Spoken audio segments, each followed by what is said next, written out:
This meeting's being recorded. Today is August, I'm losing track of dates here. Today is August 29th, 2015. This is an advanced coaching session members for paid coaching session Clueless 8 subscribers. And purely, full disclosure, this is purely for financial education and not for any financial solicitation or advice. So everyone please mute their microphones for now and we can proceed. All right, let's start off. There's going to be, I'm trying to segment this this session, which generally, as we all know, they never last an hour. They go for an hour and a half or so. And I'm going to segment it by starting off on reviewing the market, what happened this week. And on part of that is, number one, we're going to talk a little bit about the behavioral game theory aspect of what happens when markets crash or when markets go ballistic on the upside. Number two, we're going to talk about what I consider to be the critical, the real reasons for a simple choice of words as to what happened here and why it happened. Then we're going to talk about the technicals. And then we're going to talk about, finally, we're going to talk a little bit about the forecast of what we can see going forward towards the end of the, well, this is the end of the month, going forward into September. So those are the four things that we're going to cover. I'm going to try to keep it as succinct and informative as possible. First and foremost, I want to remind people about what we studied, all of us did, on the first day of class, which is patterns. And I want everyone this to be bookmarked and looked at almost twice a week. And of course, you can dig in deeper by clicking on the actual pattern and spending 5-10 minutes just listening to this gentleman who I consider to be one of the best technical chartists that I have seen, as in explaining the basic patterns and why they happen, not necessarily why they happen, but how they happen. There's a big difference between why things happen and how things develop, just the way it is in life. So extremely important that we review this, especially at times like this.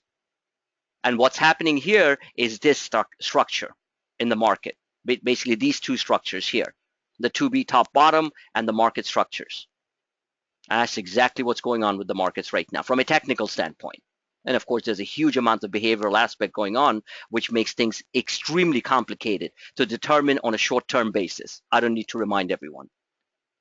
So very important. I'm going to keep this on the side for us to look at. Now, let's talk about what happened this week. So here we have a long-term chart of the US financial markets going back to the pivotal lows, the climactic lows of 2009, actually March 9th of 2009. This is obviously a weekly chart. So let's talk about a little bit about the behavioral aspect of what goes on. So when we get these cataclysmic drops, and this one was certainly one of them, it was just huge, as in the speed, the velocity, and the violence of the move down. We lost from the top of 18,000, whatever it was, the exact point, 351, down and to 15,322. So we lost 3,000 points on the Dow. 3,000 points on the Dow since the 22nd of May. Not to mention that this particular drop, the minute we broke below this large multi-year 50-week moving average right there, this red line here, okay, and that did it. So once this failed here, and this was this, let me zoom in, this, I believe, this was the Fed move up right there. And then this Friday, which was the 24th of July, and it just seems such a long time ago, and this massive reversal candle, bearish engulfing.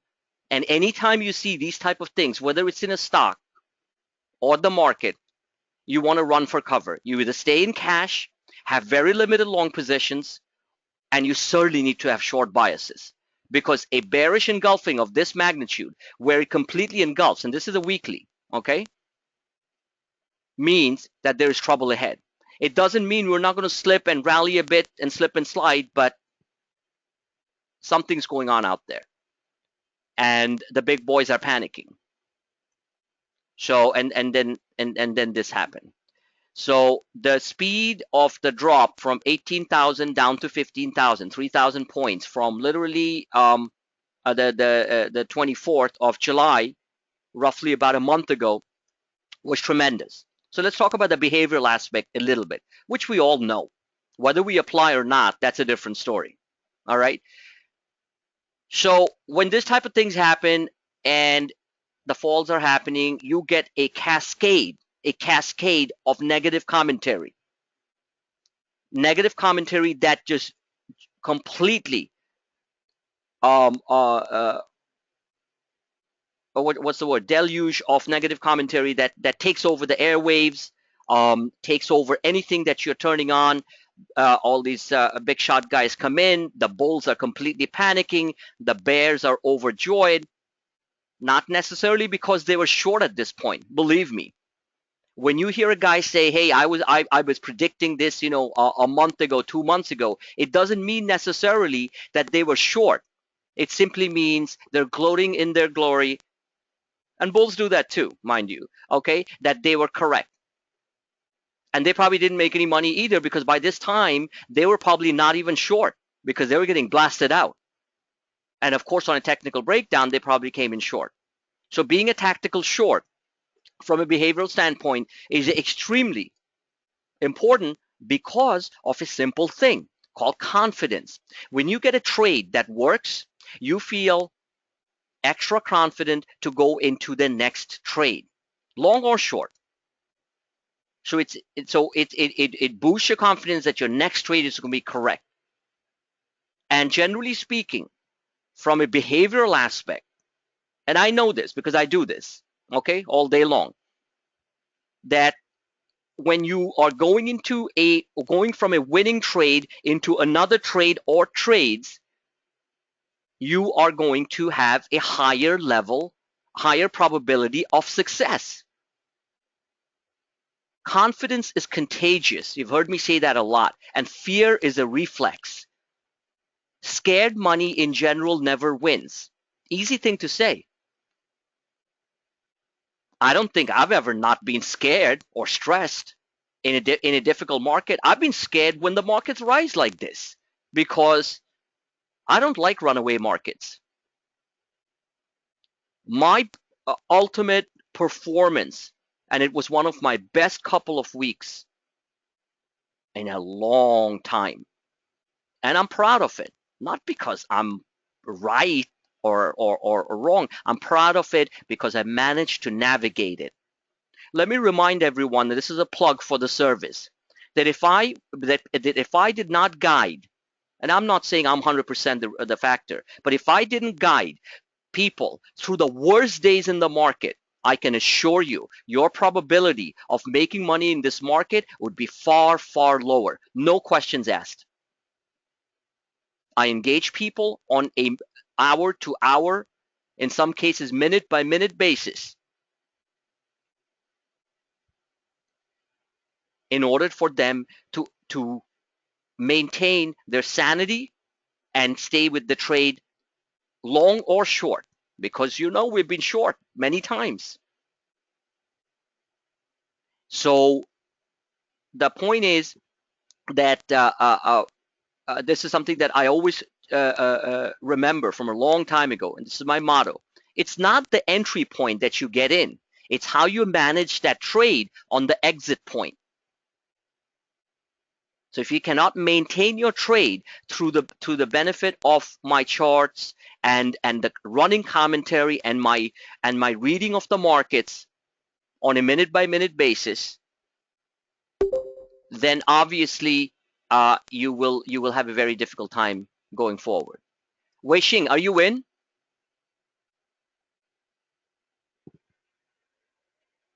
Wei Xing, if you don't respond, I'll have to basically terminate your webinar right now. Let me just type this person right now. We have to be pretty strict about who's coming in or not.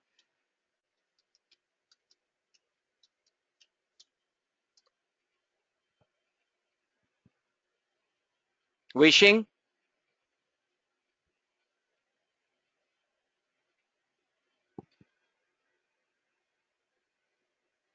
Okay. Person refuses to things, so the person is going to be dismissed. Done. Okay. So so how you manage your trades is extremely critical through these times. And believe me when I tell you that volatility hasn't subsided one bit. Are we going to see another 1,000-point crash? I don't think so in the short term. And but are we going to see 500-point swings? Yes, no question about it. No question about it. So panic is a screaming buying opportunity short term. It does not change the longer term picture. Just want to remind everyone. There is no guarantee whatsoever that we're going to maintain this massive uptrend line going back 6 years from here. There's no guarantee.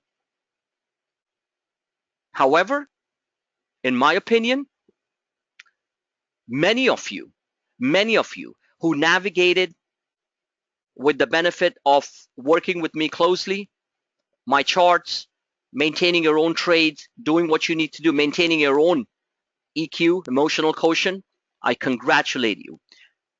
Because if you made money net or lost very little, but let's say net you made money over the past week to 2 weeks, I can assure you, you can handle anything that's thrown at you. Anything that's thrown at you. And that's coming from somebody who's gone through enough crises since 1996, 1997 within the market. Yes, I wasn't a trader. I was on the wealth management side. I was on the analytical side. But it was learning experience. Second point, without harping on the behavioral aspect too much, use these opportunities that we're getting to truly spend some time studying what happens, what the reactions are, how markets react, what the media says, stuff I put out there, because these type of learning experiences will not come that often. You have to use it to your maximum benefit, not just on your P&L, maximum benefit on your education on financial markets. Like they say, a diamond is shaped out of massive pressure over millions of years, right? That's what diamonds are. So the bottom line is when they're pressured down into the crust of the earth, that's what is born. Well, trust me, I'm no evangelical philosopher here, but that is what life is. We are shaped by our experiences, and the tougher our experiences are, not that I wish on anyone, the better off people we are if we know not to crack. And the people who crack, that's it. They rely on their solaces on shooting up and you know, becoming druggies and heroin and God knows, you know, what the hell that's out there. On a side note, read a phenomenal article on why heroin production is what going through ballistic, or the hottest business actually in Mexico, for a simple reason, because demand here in the US, New York City included, is stratospherically high. So it's market demand, right? Supply and demand. So don't blame them. Blame what's happening here. So it's, you know, that's the whole thing here. We cannot rely on the on our weaknesses to guide us. We have to rely on our strengths wherever it is. So that's the behavioral aspect of it. So going forward, just be prepared mentally to be extremely strong, flexible, adapt. Some of you do that fantastically well, and I'm really frigging impressed, honestly. Okay, with some of you guys, and I'm not, you know, I'm not just saying that lightly. All right. Second thing is the technical aspect. So let's look at a broader I forget the technical aspect. Let's talk about the reasons why this happened. All right. So let me look at this chart. Let's look at the S&P 500. So it's not the same screen. Okay, right here, looking at a more shorter term picture from last October, which I've shown a zillion times. I even projected that if we do drop, this would be the cataclysmic drop. I expected that to happen in October, happen in August. Algos and HFT, I guess, don't care about calendar dates, right? So the reason why this really happened is a huge amount of built up, pent up pressure on the credits markets that was brewing because of the massive drop in commodity and oil prices. Pure and simple. The Fed didn't do anything. The Fed's talking about raising rates. I hope they raise rates in September. And even if they don't raise in September, they can come in any time in between the meetings and raise rates. By October, 90%, I think we're having a rate hike. So when you have this type of dislocation in the markets, I mean, within the underlying belly of the financial markets, which is the credit market, specifically the high yield bond market, also known as the junk bond market. Now, for a lot of you out there, you might say, oh, junk bond market. Junk bond market doesn't mean junk. It simply means lower rated bonds. Apple was born out of a junk offering. They couldn't raise money. There are enough companies out there who have stories where when at the initial stages they didn't believe in their products and they couldn't raise money, so they went ahead and raised money through lower rated offerings.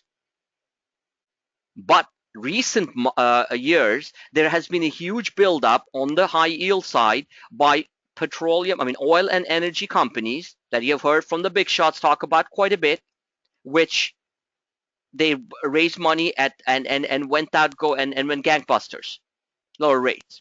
Then that when the basic asset which produces the income, in this case oil and other commodities, of course, oil collapsed, then you obviously their ability to pay back those bonds are reduced. So you have a large credit default risk, which went sky high. The way it's measured, just so you know, is the spread between the safest asset class in the world, which is a US government treasury, and the rates on high yield. That spread exploded. That means for people to maintain and buy those high yield bonds, they were offered a much, much higher return on their money in order to do that. Simple as that. Just the way we know you have a subprime credit, you're going to pay higher rates. So it's the same thing with the corporate market. Now, what happened with this was countries which basically emerging market countries which rely on oil or which produce oil, there's a lot of turbulence. I put up an article out there, and I hope every one of you read it, because if you didn't, then you are really missing out. And I reminded people to read this again. It says here, and I've been saying this for months now, that there are hedge fund blow-ups. There's a lot of small hedge funds that blew up. Andy Hall's hedge fund, which is he's known as the god of oil. Okay, English guy who's made billions trading oil. His fund, one of his funds just went kaput. You had here David Einhorn. I talked about that. His commodity gold fund, you know, during the gold collapse before the reversal, had a rough time. There's a lot of them out there. So what do you think is happening? The key word: institutional forced margin sellouts. So this article, the world's biggest, I repeat, biggest sovereign wealth fund. What does sovereign mean? A state owned. Okay, the state coffers, the state treasury. Sovereign wealth fund is getting roughed up. This is Norway. What does Norway depend on? Fish? No. Oil. Norway has some of the largest oil rigs out there in the North Sea, next to the English. Okay? So the bottom line is that read this stuff, because it'll give you a bigger picture and the real picture of what is actually going on. So when these guys are systematically selling, forced margin sellouts, whatever the case may be, they are leveraged too, then you're going to have these waves of stuff selling. So it doesn't matter what technicals you do, you're going to get slammed. The other thing that happened, which was the China devaluation. That was quite sudden. The markets knew it was going to happen, but overnight, when we get a 5% devaluation on the Chinese yuan, it sends a shiver through the emerging markets, countries in Southeast Asia and elsewhere, who automatically have to devalue their own currency. In the simplest way you look at it, when a country devalues their currency, they're cheapening their buying power of their own people. And at the same time, they're trying to boost their exports because their exports get cheaper. So they're hoping, that's basic simple economics, that other countries are going to buy their products more. Here's a little problem. When global growth is somewhat stagnant, when Europe is just starting to climb out of a recessionary phase with their QE and everything, with some level of modicum of stability on the Greek side and things like that. In fact, in all this mess, there was a huge article that no one really talked about, was Greek GDP, believe it or not, was actually far stronger than what was expected. Hi, Exita. You just walked in? Yeah, Okay, sorry. good. Just don't be sorry at all. Just follow through. And Exita, we're talking about the reasons behind this market crash. So the bottom line is that you have the Chinese devaluation. Then you had the Chinese, and this all is finally surfacing, but the whole story will never surface. The sovereign blow up of the Norway fund, or a substantial hit. They didn't talk about it during the drop. Now it's starting to slip out. They can't hide it anymore. So there's a lot of other sovereign funds that got hurt too. And then on top of that, the Chinese needed money to bolster their economy, most importantly, their markets. All right. So the Chinese market, which was in free fall after being stratospherically up, and I just want to remind people, the Chinese markets on a net basis are still up for the year. In fact, one of their smaller indices, which is, I believe, the Shenzhen Index, which is similar to our Nasdaq, is still up 26% for the year. I'll be doing cartwheels if we're up 26% for the year. We are down large single digits across the indices now, as we speak. No, actually, Nasdaq went positive for the year, I believe. So the point is that you had a perfect storm, and then you have the Fed rate hike. So the Fed rate hike, I want to remind people, you have to understand, this is not for the edification and the consumption of just the U.S. economy. We're a global power. We're a global economic superpower. All these things I read, oh yeah, the Chinese are basically going to take over. They're going to be the reserve currency of the world. We're all going to be just buying things in one. In my opinion, is hogwash. The U.S. dollar is king. The dollar is king. When you see, and I said this once ago in one of my video casts, when you see, or was talking to somebody, when you see the real money in the world, the Saudis, the Dubai guys, that's the, excuse my French, FU money, okay? When you see those guys switching their monies, which is kept with us, the largest hedge fund in the world and the most secretive, Carlyle Group, okay, manages the Saudi royal family money. The Carlyle was started and funded by the Bush family, and it's run by some phenomenal people, and regardless of people's political affiliations or whatever, they are powerful. So when you see them switch out, and remember this going forward, okay? And I'm going to keep on switching charts as I'm talking through this here. This is the NASDAQ in the background on the daily from last October. So anyway, when you hear that the Saudis are murmuring, regardless of their frustrations with us and this and that, when you see them starting to move their funds, their trillions, away from us into some Chinese fund manager's fund, and I'm not making fun of anything, I'm just telling you, then you start to get worried. Ain't happening. Okay? Just letting you know that. Don't ask me why. So regardless of all the political things back and forth and all the stuff, the real money in the world still comes to us. When this blow up happened, the largest amount of fund outflow out of China, the big guys took a good number of money out there. Chinese, I'm talking about. What did they do? They went vacationing to Macau? No. Did they go for a nice trip to Peking, I mean Beijing, and say, oh, I'm going to put all your money there? No. They bought US real estate, Canadian real estate, Australian real estate, but primarily United States of America. So guys, you hear a lot about this crap. Don't believe this shit. Oops, sorry. Excuse my French. So my point is, that is what I look at as a major, important key driver of the U.S. financial markets also, because we are truly the only place to be for now, and will be for a good amount of time till we do things so stupid. The last thing I'll say, and educate our kids to the point where they're rapping with Jay-Z. I'm not pissing on Jay-Z, and Kanye West is basically, every kid wants to be a Kanye West instead of a Bill Gates or Mark Zuckerberg. We are finished, and hopefully that never happens, honestly. So extremely important. And kids, all of you have kids, you'll know that very well. So let me just sign into this one second.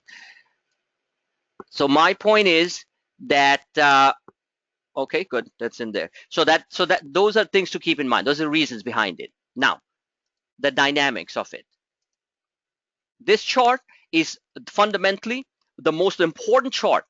If somebody said, hey, I really want to learn about technical analysis, I want to understand a little bit, all you got to do is print this, put it on a fantastic colored print sheet, and explain to them what to do, and they'll think you're a genius, because this single-handedly is the most important chart, and single-handedly, whatever you do every day, you will need to, sorry, I'm trying to sign on the other side on that chart. This is it.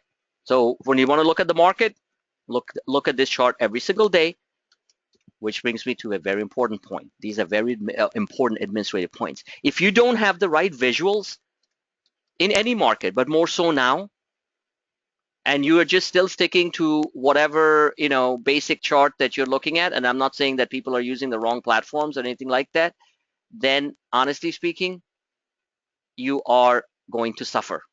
Because if you don't have the right visuals, and you do at least have one of your platforms, this is free. This is tradingview.com. It's free. You can go for the pro versions and all that stuff. But if you don't have these type of visuals to guide you, which to me are just so clear as day, then you are going to be hurt. Now, I know people don't change right away, just the way kids don't. But if you keep on suffering in this market, and you're not understanding the charts, or you're not using the right format to do this, please don't come to me and cry. You really have to just do it yourself. And I'm providing you with all the tools to do it. There are people out there who blame the market, who blame, this, and I'm not just talking about our service, just in general, like, I'm not getting this exactly on thing. What is your exact entry price and this and that? Those are all excuses. Those are all excuses. I want to make a case point, because I've heard it from a few people. Okay, there's nothing wrong with it. They say, hey, you should put your entry price in there. Well, first of all, I do put my entry price in the sense that I give you the range that I'm, where the prices are being bought, right there. I don't put a numerical number down because it would be unfair. When I'm buying something, I'm scaling in. I'm buying it here. I'm showing you the range, what the price targets are, where I think it's going to go. I'm giving you a stop. Okay, that's good. I'm giving you stops where I think, if the stock breaks from there, it'll have a tough time bouncing. But I'm not buying exactly at that price. I'll put in there, and then I'll scale higher and lower. So I'll have an average cost, which is going to be quite different than my first entry. Unless I'm doing one of those fantastic short-term trades, in which case, whether it be on the indices or whatever, you can clearly see at what time and what price. At the time that I go in there is pretty much what the price is. I will try to be more direct with the actual prices, but it's just not, it's just difficult because my price, my average cost is going to be different. The second point, and I know some of you are newer than others, is I will not guide people in and out of every trade. Sorry. There are many other services that do that, and good for them. There are services which are fantastic. They have their own strengths. I have my own strength. That's called branding. No one draws charts like me. That's a fact. And very few explain things the way I do. But they're really excellent. If you want like a timing service, like a trade timing service, then this is not it. If you want a service which guides you in and out of massive situations with a calm head and make serious trades, 200, 300%, and you're in the right place. And that's just the way it is. So I just want to be clear about that. And we are evolving. That's the key point. We are evolving. We are evolving as a service. It's only a year old. It started off as a joke. Jackie knows that. I spoke to Jackie before I started the service, by the way. Spoke to a couple of my good friends who followed me on stock trades for years. And I still remember, on a funny note, her comment where she said, how are you going to manage this? You love going on these vacations and this and that. I said, I don't know, but I think I'm going to do it. And now it's become a full-fledged responsibility. And grateful for everyone who supported this all the way. More people who are supporting it. And we're kicking the market's ass, excuse my French. And this is not the first time. My service started off, the last thing I'll say about this, my service started off on April 15, 2014. Want to know what the market did on April 14, 2015? Look at my first post. My first post is still there. Look at the charts for April 14, 2015. This was April 15, 2015. Right there, where this red dot is. Let me remind everyone. Markets were crashing down that day. All you heard on the news was, that's it, this tax law selling, this and that. I called the market half an hour before it turned. Right there. This was the day I started my service. This is a weekly, this is obviously a daily chart. Let me see. 15th, right there. I hope everyone can see this. This doji, and look what happened. And guess what? We came back and tested on October 15, always the middle of the month, remember? October 15, 2014. 5 months later, right? May, June, July, August, September, October. 6 months later, it touched exactly the same level the day the Clueless 8 service was born. It's almost like an omen, like, wow. All right, good. So it's not like I'm not used to these type of things. Managing people to these type of drops, crash drops, many of you who have talked to personally too, it's freak out time. Like, oh my God, it's all over. It's not over. By the time it's over, you won't know it's over because we won't be around. When that big meteor hits us, and when whether it be tomorrow or 100 years from now, we're gonna just evaporate. You won't have time to put in your trade. All right, you'll be trading from the other side. So just remember that. All right, let's go straight into the technical, guys. Can everyone hear me clearly? And what I said makes some modicum of sense? Just yes, okay, no, Yes. all right. DW, my buddy, we always kid around with each other. You refreshing your screen there, buddy? DW, where are you, man? I want to hear from you. Derek. Okay. Derek, you there? Okay. I guess I'm hoping that everyone can hear us, right? Yep. Okay. Yes. Okay, very good. Very good. All right. So let's take a look at this chart here, and let's try to look at it like how amazingly accurate this is.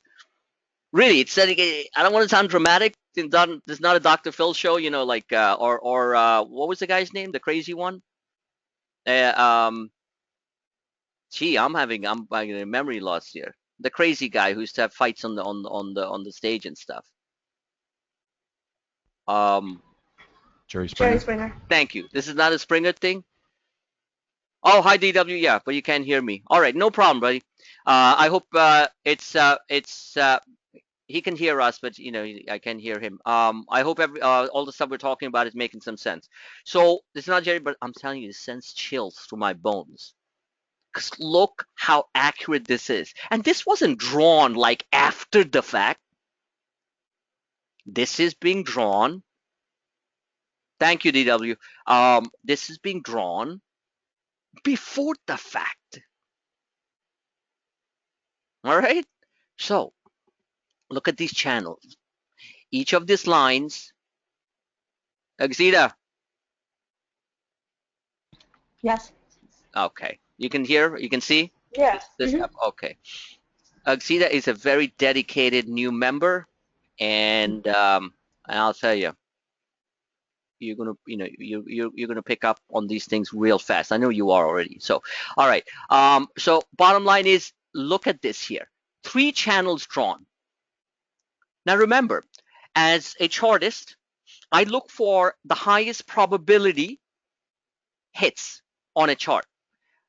So somebody might say, why'd you draw it like that? Why didn't you bring this down here? My answer to that question is, I'm looking for the highest probability inflection points in the market and working off that.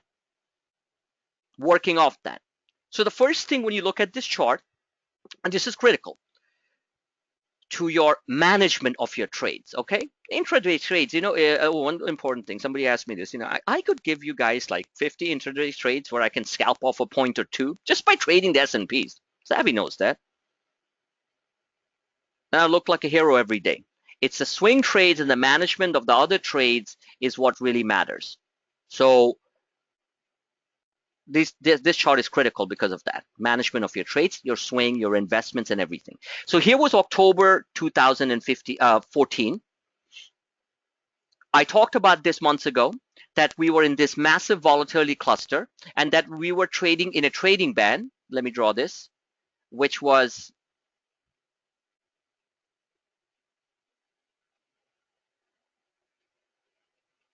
right there. And reviewing my old charts, you'll see exactly the same drawings. Now I'm going to do this in green because it's not red. There you go. Lovely colors. So so this was the trading band that we were trading in. So time to get the drawing tool. And we were trading that since the Feb rally. This was the Feb rally right there. And that started off in February after the little crush down in January. So we kept on doing this. In hindsight, it's so easy to see. And in the middle, it's deadly trading. A lot of people, freaked out when this stuff was going on. No question about it. Because honestly speaking, as a human, as a regular human, how do you trade a pattern like this? You trade it through tactical charts. You trade it through being involved in the market on a daily basis and trying to make some head or tail out of it. And those are the tools that I provide and the constant charting that I provide. So through this volatility, and this was the massive uptrend, we came to the lower end of the band. We paused there a little bit. We actually tried to stay in that band, and then kaput, we're done. Okay, one step down, get down, and then of course the massive 1,000 point drop ended with the doji. We're going to cover that in a second. Massive reversal hammer down. Everyone thinks that's it, end of the world. I go long. 320. I went long. S&P calls after selling the puts the next day, this day. Okay. And I'll explain to you the reasoning why. I talked about it in the video cast, but I'll remind people. And then now we are here. So look to see how accurate this is and what do we read from it. What we read from it, guys, is we look for pattern symmetry. So when you look at this pattern here, which was a humongous generational buying opportunity after the Ebola scare, high yield bond crisis, rate tantrum. This was from September to October last year. Everyone gave up hope. My famous line, hope has to be extinguished. Sometimes I feel like, oh my God, this is like, of course I do. But once hope gets extinguished, massive buy programs come in. The algos know it. That's what they're programmed to do. So, and technically speaking, things get massively oversold. We are down here. And the stochastics, by the way, they have to keep it simple. Keep it simple for now. The stochastics on TradingView, I mean, what can you say? These are like unbelievably easy to read. Don't have to squint your eye and look at wave patterns and look at 10, 20 different numbers and think. You could just look at this. So TradingView is mandatory for everyone. And then look at your own platforms and stuff, TOS and everything else. TOS is really good too. That's Thinkorswim. So we had a massive rally from 1800 up to 2000 and change. This being the SPYs, 182, 182, all this. I repeat and I repeat again. A $10,000 investment at the bottom of this market generated more than $200,000 at the top of the market. I repeat again. Did I do that? No. Did I make a good chunk of money? A real decent chunk of money, staggering my trades with a bias to the upside, constantly managing people through their negativity, through their fear, through their you-know-what, skepticism. I love skepticism. There's an old saying, thank me. The biggest compliment for a trader or an investor is when people thank you after the trade is done and they never took the trade. Great job, man. Yeah, it would be a greater job if you were in it, because whether I make money or not won't make you feel good. Okay? What's going to make you feel great is you making money for yourself. Just remember that. Compliments are good, but it doesn't affect me one bit. Trust me when I tell you. Because my ego is, I'm the biggest challenge to myself. And you guys need to look at it from a behavioral aspect. Your biggest challenge is yourself, not what people say. Just remember that. So in trading, it's paramount. So anyway, so this massive rally. So I've explained this, and let me show you this again. If we're mechanical robots and we said, okay, that pattern symmetry is going to exactly work out, that's a high probability trade over the next month and a half. This one didn't happen in one day. Red candles, down 100 points, this and that, but generally speaking, an uptrend. So this one lasted from mid-October all the way through December. And then came the infamous Santa is, don't want to be disrespectful, Santa is basically dead type of comments from the media and everything. That's it. There's no Santa rally. All it was, honestly speaking, was a tactical correction. If you do Fibonacci retracements, this wasn't a 50% Fibonacci retracement. This was more like a 78.6 or maybe a little bit more. Standard stuff. So, and then came Santa. Santa came vicious, man. Santa came with, to mow down the dogmatic bears. Hard. Mid-December, big rally. Going into January. 2015 starts. January just gives in. Bang. Comes where? Where Santa appeared. Santa's waiting. He buys. So this is what happens. So when you look at this pattern, let's say, for example, we're going to say this is a high probability trade because this is exactly what happened for similar type of reasons. But this time it's a little bit different, though. This time you got bigger money involved that got blown up. So maybe you're going to look at it if you are a convicted bull. I'm a tactical bull right now. I'm not a convicted bull. I don't have the conviction that that's the pattern that's going to happen. So I'm going to show you the failure points too, what might happen. So bottom line is that if a convicted bull, they'll say, you know what, this is a high probability trade. And we are basically going to go up here. Now watch this. Channel number 1, channel number 2, channel number 3. We are knocking at the door of channel number 3. So if a uber bullish scenario would be that this level right here is going to be this level here. Is it a coincidence that's 208 and this was 208? Wow. Magic. People who are non. I'm sorry, I can't hear you. Can I ask a question? Yeah, go ahead. Were you a bull all up until this past week, 10 days? Was I what? A bull through all of this time period. Was I what? A bull, bullish on the market up until you said now you're a tactical bull. But before you said I you was had. I never I want to clarify something here, and people who listen to it. I have never said that I am that I'm like completely a 100% bull. I've never said that. I'm always a tactical bull, and I clearly showed that we are going to correct.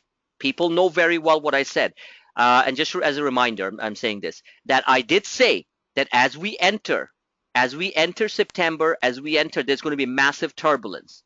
So if we had held the uptrend line, I was watching this very carefully. If we had held the uptrend line, there was a very strong probability that we would basically make a move up here towards the upper end of the wedge, of the rising wedge. Remember, this is a rising wedge, and from that point, we would basically come down again. I also mentioned very clearly that rising wedges tend to correct down.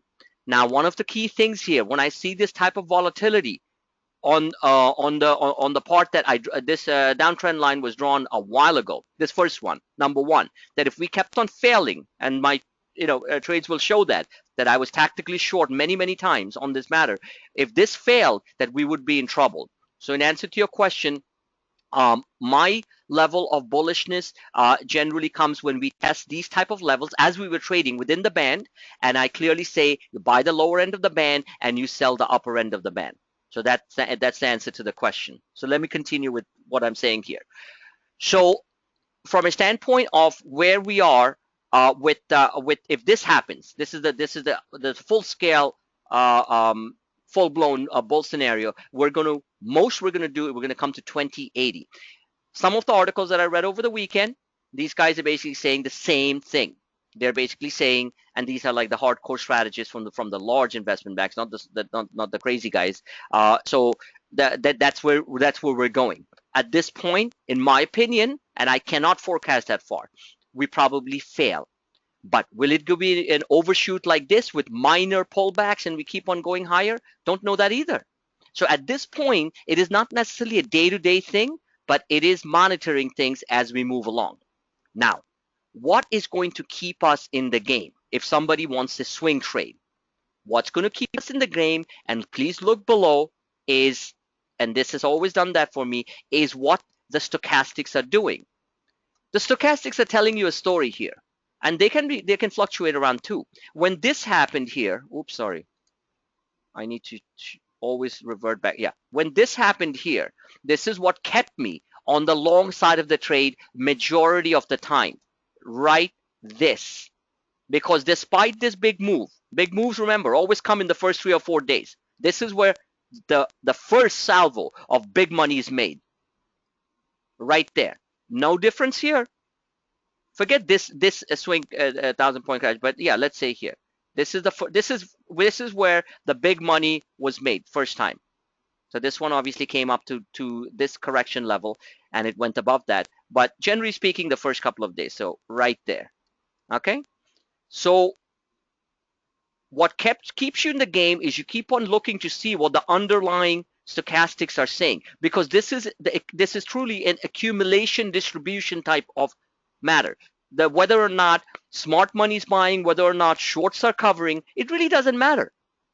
You hear a lot of people say, "Oh, it's just short covering." So short covering is what starts rallies, because the tactical shorts who shorted the market, okay, they are the ones who made out like bandits down here.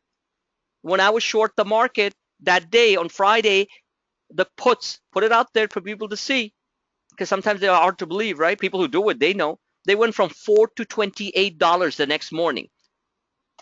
I didn't know we're going to have a 1,000-point drop. I thought we were going to hold here. I would have gone into more S&P puts. I did have some SPY, small ones.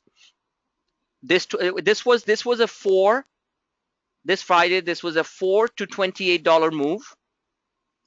They would have probably gone to 100 on this move, or 80 or more. Yeah, somewhere between 80 and 100. But of course, they were expiring that day. These were monthly expiration. So 4 to 100. Lovely. So Now you have a retracement. So bottom line is that we have to keep on watching this. Now, what's going to keep me in the game is the same thing. Not doing to reinvent the wheel. As long as the stochastics have a general bias up, we get overbought up at these levels. Up at these levels. Very simple. Very simple. Once you get overbought at these levels, you generally have a pullback within the context of a trading band, this trading band, but within the context of a humongous reversal rally. Now watch this carefully. Look what the stochastics did. They went up, and this is my confusion point, when they stay overbought like that. I don't like to chase things when they get overbought like that.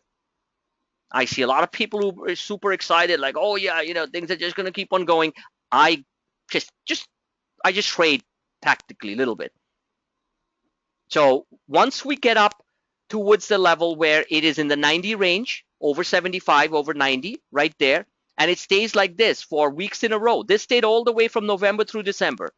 Okay, that is the point where the market sucks in a significant amount of late buyers because they start to feel good. The media is saying like good things. And then bang, comes a correction. So once we get up there, doesn't mean you're not going to make money. It simply means if you are that you need to be far more vigilant and careful, because you don't know whether or not it's going to be like this for weeks or whether in 2 days it's going to come down like this.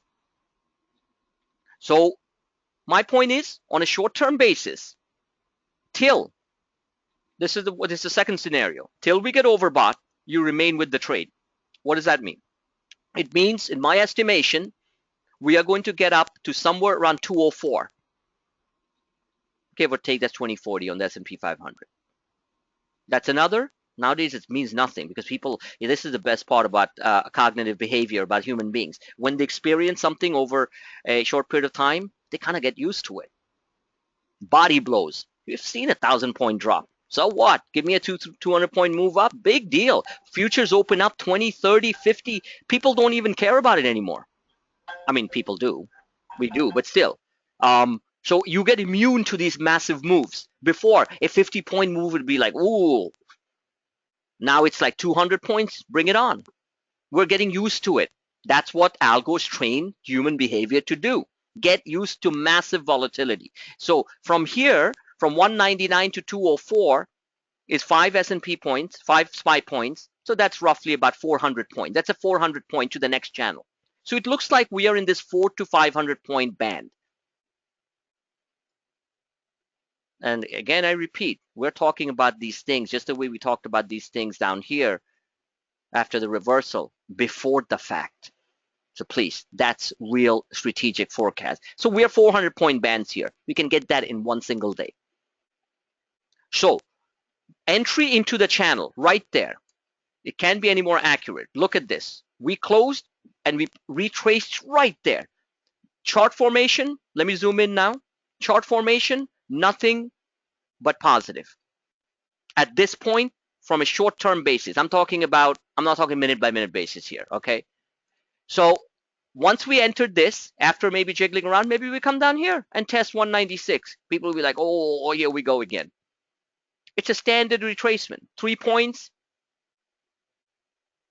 roughly about 150 points on the Dow. 3 that's about 30 S&P points, and then a move up. Now there's a yellow line in the middle. Can somebody tell me what that is? Because I've showed it many times. Anyone remember what that is? This line? Because once I scroll back, then you'll be able to see. You guys are not looking at the charts. I have even written it down so many times. What is that? That's the mean. I never write mean on my charts because that means mean. Just kidding. Over time. It's resistance? No. It's a gaffer. You see, the answer lies in the fact that people who are, and again, I'm not asking everyone, it's about their day jobs and lives and stuff, you know. I have a great life too, but this is my, this is what I look at a lot, is this was the line that I've shown many times, guys. Let me scroll back. The breakout. Thank you. Who said that? Guru, right? Sorry, I looked at it, sorry. Oh, you looked at it. I looked. Okay. Okay. Then I you looked at the status you chart. cheated, but that's good, Yeah. man. That's a good sign of a trader. You know what I'm saying? You I gotta. didn't hear the answer. Huh? I did not hear the answer. Oh, this is the breakout line here. This, and I've written it on many of my charts. This is the breakout line where the market broke out. Let me just change this middle. Whoa, hold on one second. When the market had broken out back in November of 2014, nobody was in it. Trust me when I tell you, because they couldn't believe that this was going on. And what happened here? I want to change this. But isn't it resistance now? Of course it is. Oh, yeah, So because that's the 1 second, Jackie. Hold on 1 second. That's the reason why I have a red arrow here. It's resistance now, but I'm showing you what the line is. So this was the breakout line. Yeah, you're right. It is resistance. That's the reason why I drew this red arrow there, days ago. And that is exactly very close to that 201, basically the range. If you look at my chart, and that's why I said. Now I'm going to get a little bit professorial here, okay? Dogmatically professorial. When I say go see and study my Twitter charts and my comments, but let's say the charts, do it. Do it. It's going to make you be a far more successful trader investor than anything else. Because I am telling a story, a powerful story on what's going on in many cases ahead of time.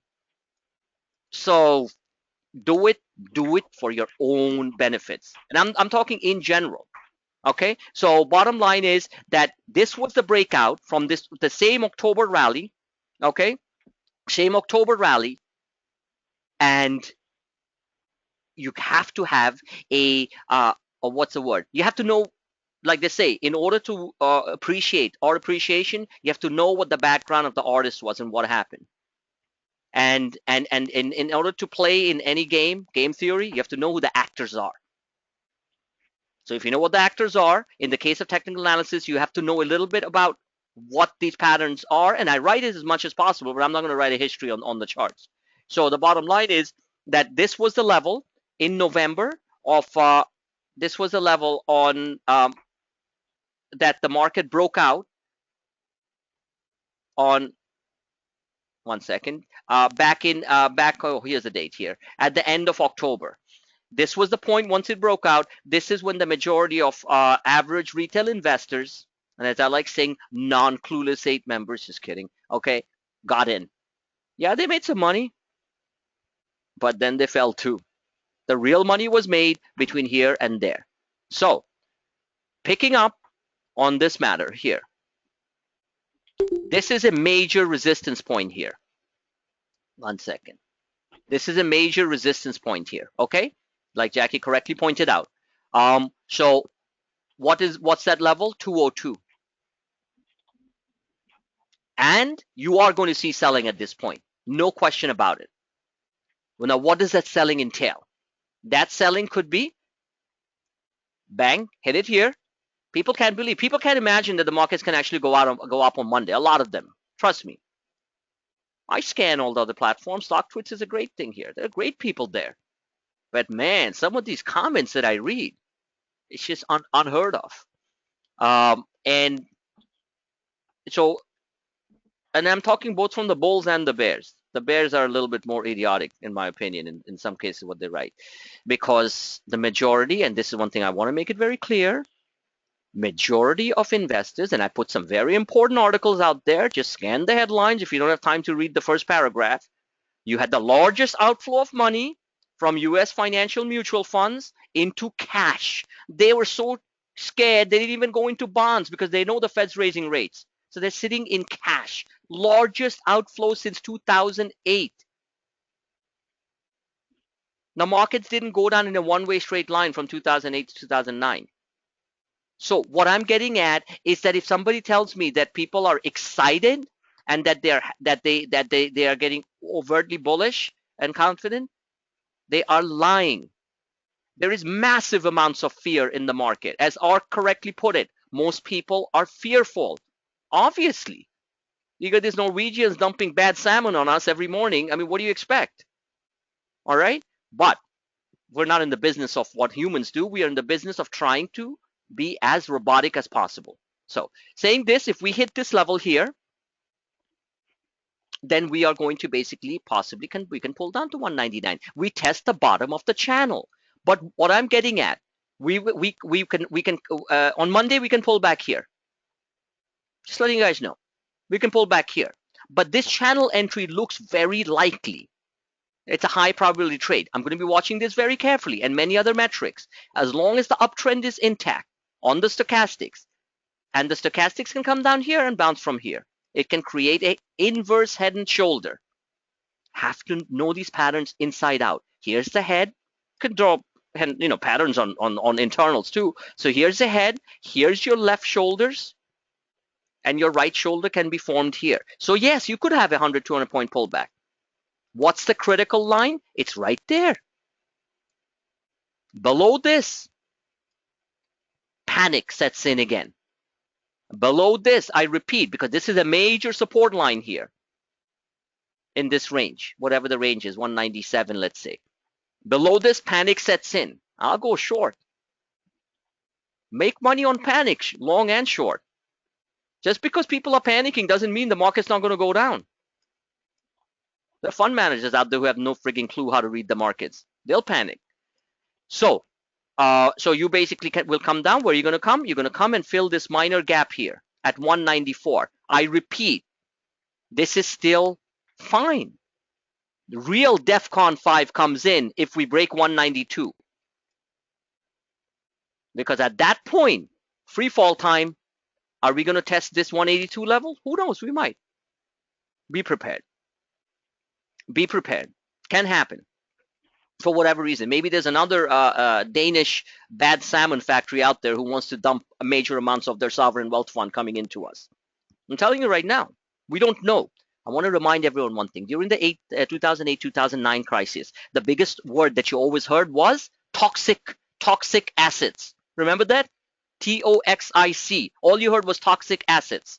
So thank you, Jackie, for the comment. So she said great chart. So appreciate that. So toxic assets. And one of the key things that were coming out of the Fed at that time, because the Fed was commenting too, and the biggest boys on Wall Street was, we don't know, this was during the Lehman crisis, we don't know who's holding these bad CDOs and CMOs and all these collateralized derivative products. They didn't know like what funds were holding it where around the world. So every morning there was this massive fear that here we go again. So apply the same theory here. We don't know what other funds are in deep trouble. Maybe they're using the oil rally to to use that currency. Remember, when oil is up $10 from the lows. So $10 from the low is billions of dollars. So maybe they're going to use that as currency to shave off things. We don't know that. So there you go. All right. So bottom line is that these are critical points. And of course, I'll be showing them as we go along the way. This is a major support level. And we break that, the pattern changes. I'm looking at patterns. At that point, the pattern changes. Doesn't mean we're going to go down here. There's a little stop here. There's a little stop here. There is the bottom of the blue line, this line, and the simpler one, which is the Bollinger Band, right there, 190. So those are all there. 1900 is key, right? 1900, around there. Now, if we do, so that's the bear scenario, just so you know that. And by that time, you are going to see this baby come down hard and create another, maybe it goes like this. One thing I'll tell you, and this is what is something to keep in mind, that a double bottom is always massively preferable from a macro standpoint, as in holding on to a trade for weeks in a row, than a single bottom. Remember that. So when a quick corrective move down here, just passing it on, guys, 194 would create a double bottom, which would be single-handedly one of the best swing trades you'll do. Because once you create the double bottom, you are going to rip. There was a double bottom made here. Look at this. Price was coming down, massive volatility. This was the Greek crisis, by the way. Not that the Greeks are out of a crisis, but I'm just saying, like, this was a major Greek crisis. Prices stayed uber volatile. This made a double bottom. When you get 1,000-point drops, generally don't necessarily make a double bottom like you saw last October. You make a large single bottom here, and then you rush towards getting overbought. All right. So 1 second. All right. So so I don't know what that is, but that's what I would prefer it then, and I'm ready for it because that's going to be another chunk of big money real fast. All right, it's true. So there is a possibility we can create a double bottom. Otherwise, it simply goes on a little tier. Don't forget, we're going into Labor Day. People like Art Cashin, very knowledgeable people. Met the gentleman many times. I'm sure he remembers my ugly face because I drank with him a few times. Bobby Vance. So anyway, so and that's his usual watering hole, by the way, right there, straight there. Then the limo comes and picks him up. He goes home. So all right. So I'm surprised sometimes because he says it could be really bad next week, or it could be really. My point is that from a season, not just seasonality, from a behavioral seasonality standpoint, why would they bomb, quote unquote, the critical weekend before Labor Day? Maybe they do it during the day, but as we enter the latter part of the week, I don't think mom and pop wants to see a massive 1,000-point drop, 500-point drop in the market before the biggest shopping weekend for the year, one of the biggest shopping weekends. I mean, I've said this for years, and I've been correct overall. This is an economic issue. 70+% of the U.S. economy runs on consumer spending, you and me spending.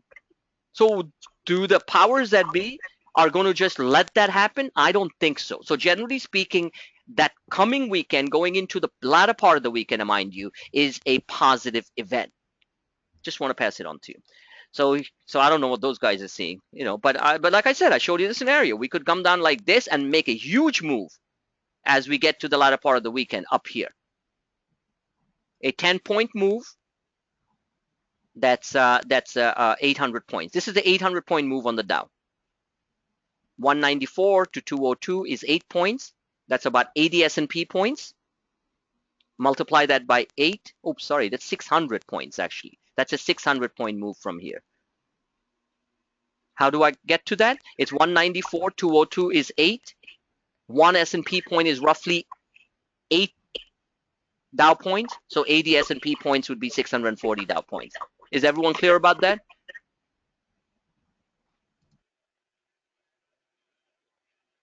Okay. All right, somebody's microphone's on and my voice is bouncing back to me. So just mute it, please. I'm gonna mute everyone right now because my voice just keeps on coming back to me. Okay.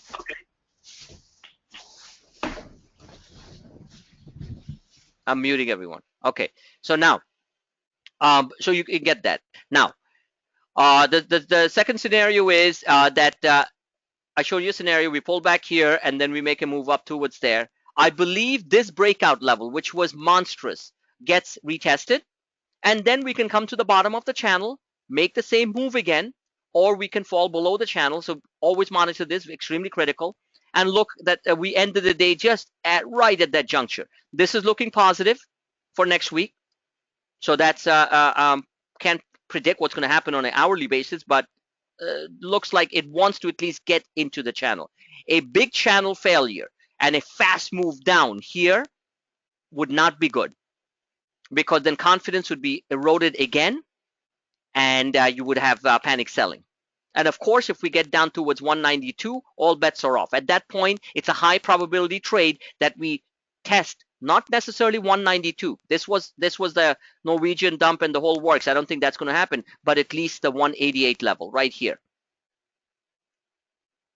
So right there is your your intermediate term. Okay, somebody's microphone. My voice is really coming back now. It shows GW on the speaker. What was that? I mean, it shows you and DW as speaking, so probably it's DW. Okay, now it's better. Now it's better. It's not coming back. No problem. All right, so now we know the channels. Now, if we get that thing, and just be prepared, and I said this before, and believe me, it is the hardest thing to do. In a runaway gap market where you had this type of October scenario, okay, where you have this type of October scenario, guys, I'm telling you, this is as hard as this type of drop, okay, to buy. Now, one thing is critical in life and in trading. You have something to compare this with. You have a comparable. So this is the comparable. That's all you need to know. Because when this goes into this overbought territory and you just want to sit there, weeks and weeks can go by and you're like, holy shit, I could have made so much, I could have made so much. And believe me, that's also a confidence eroder. What you don't make is loss because you didn't make it. So you can either sit in cash and just be too scared, or you keep on following the internals, because if this goes into overbought territory and just keeps on doing this just the way it did here, then we are going to go straight up here. Is it possible? Is it possible that we test the under, that we retest the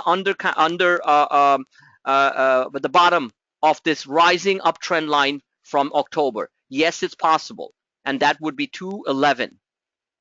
Hard to believe, right? What's the key word that I've said many times? The hardest trade in the world is to buy in a technical runaway market. That's the hardest thing you can do. So we're going to talk about trade management in a few minutes. I'm sure people would love to know that, because I practice it, I think, very well overall. Other than these algos hit us every 5 minutes, and it just, but still, trade management is key. So this can happen, guys.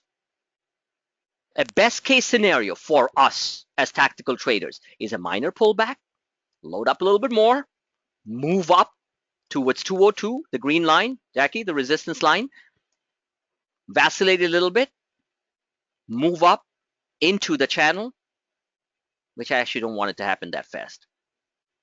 I want prices to be still cheaper. I don't want to be chasing the crazies momentum stocks like up 30 points every day. I hate it. What would be nice is hit the breakout line, big failure. And remember, this will be all news driven.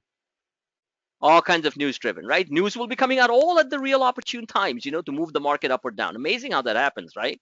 Yeah. So anyway, and then come down here, test the 198 level, which is the bottom of the channel, make another move. That breaks up. And of course, at that point, that'll be a double bottom right there. Okay, right at the bottom of the channel, and then you move straight out ahead. Tactical traders, many of you make a ton of money on this forecast. So that would be our best scenario. A straight out line, not a good scenario. Don't want it. But Labor Day weekend, like DW just said, bring on Labor Day weekend and make some cha-ching. Good stuff, man. You Canadians should all come down to Buffalo and buy everything in sight. Just drive down to Buffalo. My brother-in-law's Canadian. He's from near Toronto. He's from Waterloo, actually. Blackberry country, Silicon Valley of Canada. All smart people. So, what do you call, would be up here. That would be a good finish, or to the top of the channel for Labor Day weekend.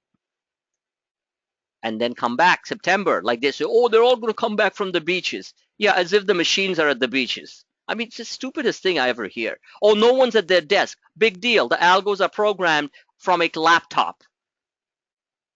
So think outside the box. This is the same old stuff that they keep on talking about. And these are like knowledgeable people talking about that crap. Oh, no one's manning the desk. It's very light volume. Who cares? Dark pools are trading like crazy.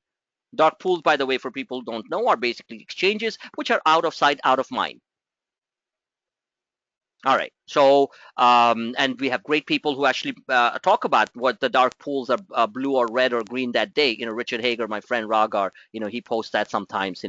I don't have dark pool access. I can read it through my algo charts, but I don't have dark pool access. So anyway, so there you go.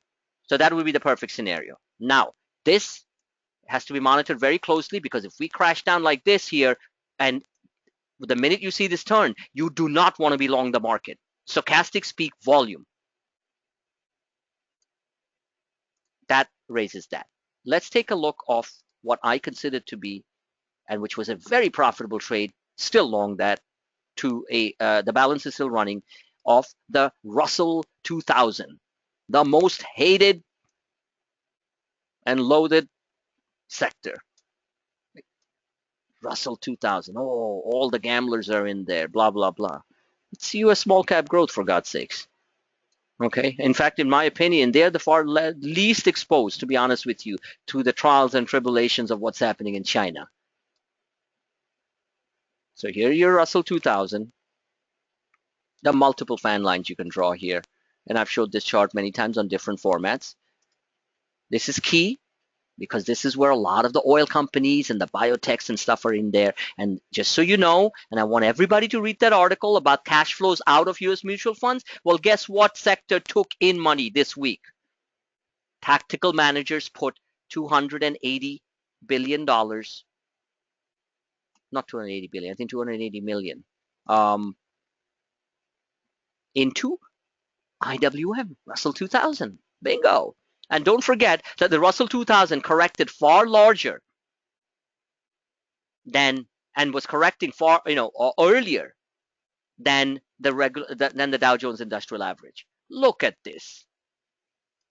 This is a daily chart, guys. All right. This is exciting because you can buy the ETFs, you can buy TNA.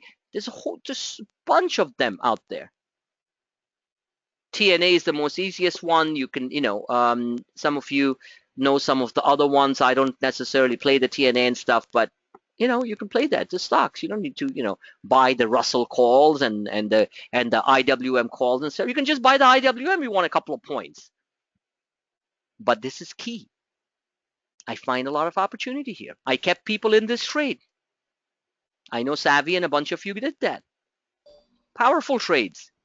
The Russell calls itself went from $12 at the lows to $22. Tell me a stock which did that in the last 3 days. So here we are. You have, let me walk this through real fast. October lows, good old October. Now, is it possible that this one didn't even come close to the October lows, by the way, if you notice? So is it possible that it comes down here? Sure it is. We'll see. But this is looking good. A channel entry would bring it out. And I have to add one thing here. And that would be this. Where's the, bear with me 1 second.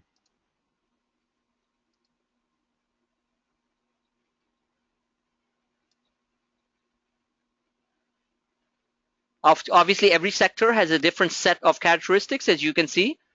So this was the big, macro, massive breakout. And that was in 2015, right here. Kept on attempting to break out that level. Let's see if somebody can give me this answer. Please, looking at this. Hold on. Not that hard. On a real bullish run, where do you think, with oil and everything and winter coming and all kinds of stuff, demand going higher, this is definitely positive, no question about it. Far from overbought. But where on this level is the Russell 2000 going? I mean, the IWF going? Same thing. Please feel free to answer. 126. 120. 120, correct. What does that intersect with? Is the resistance line on all those three? Nope. Resistance line, all these three top. You already gave that answer. And that's 120. But what else does it intersect with? And the reason I'm saying that, so that you guys can see how well technicals work, like magic. Tell me. The falling wedge. Where do you see a wedge here?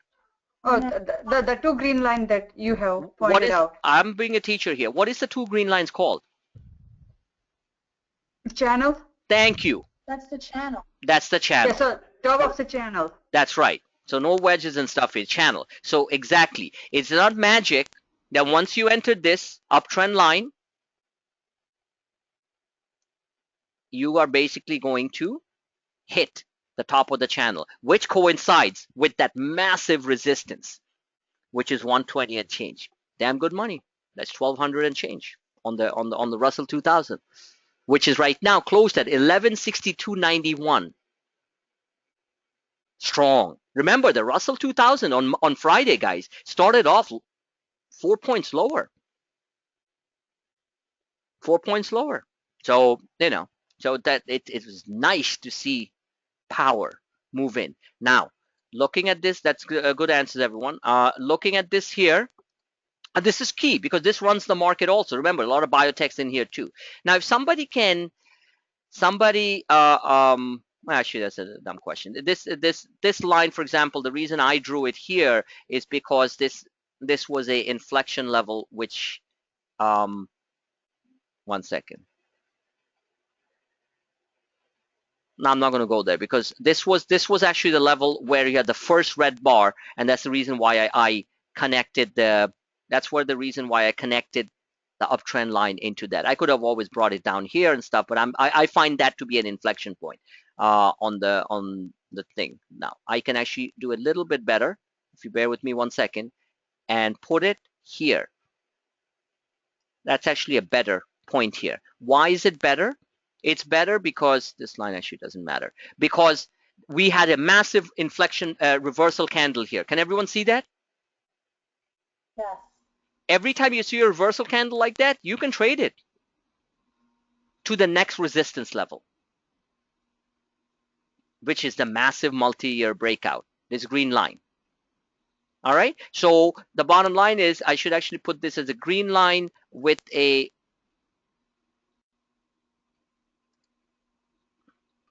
come on.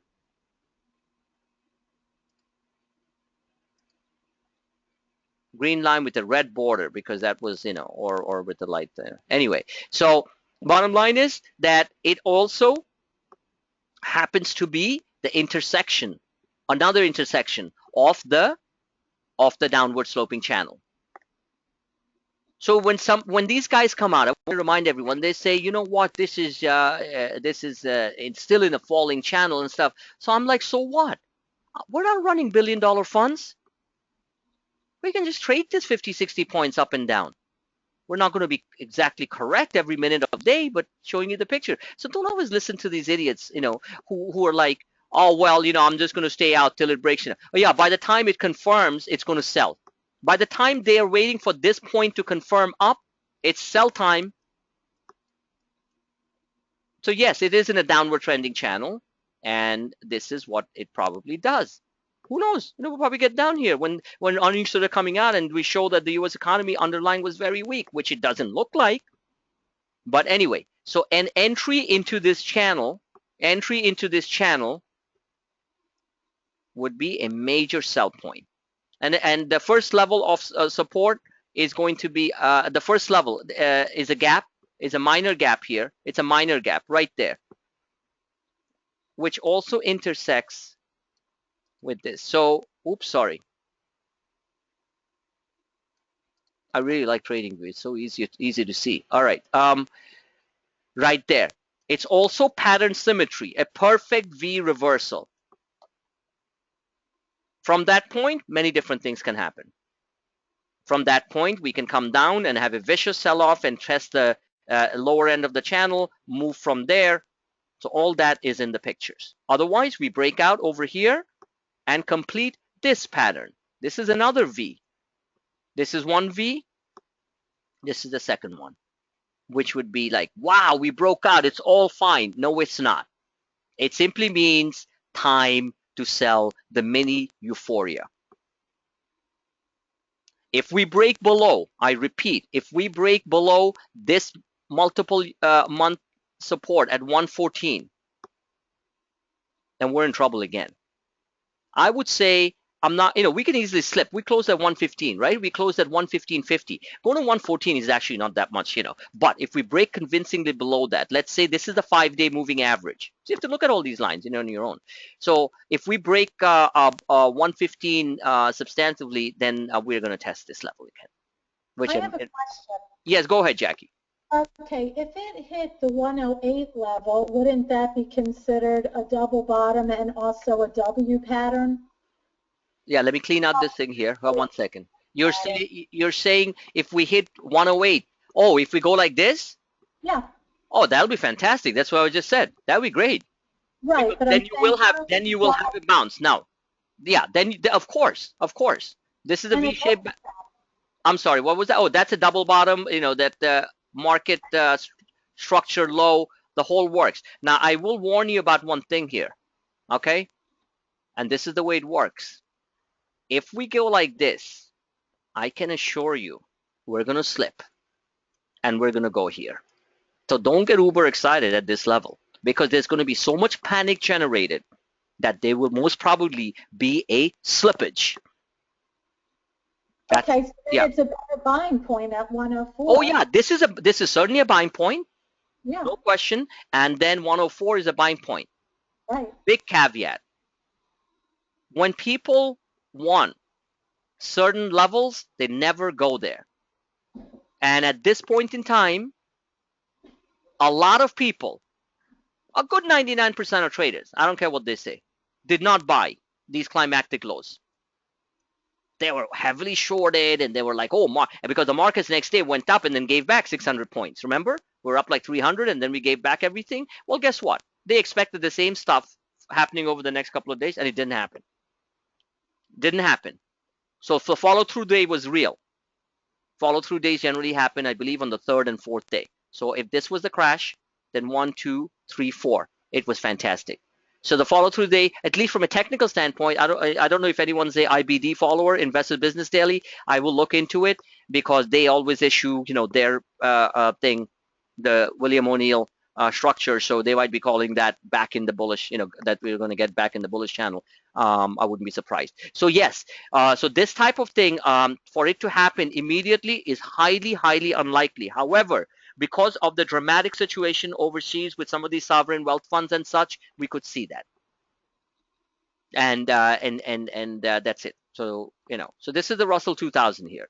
Very clear roadmaps, looking pretty damn good for completion to the gap fill, in my opinion, which is 118.62.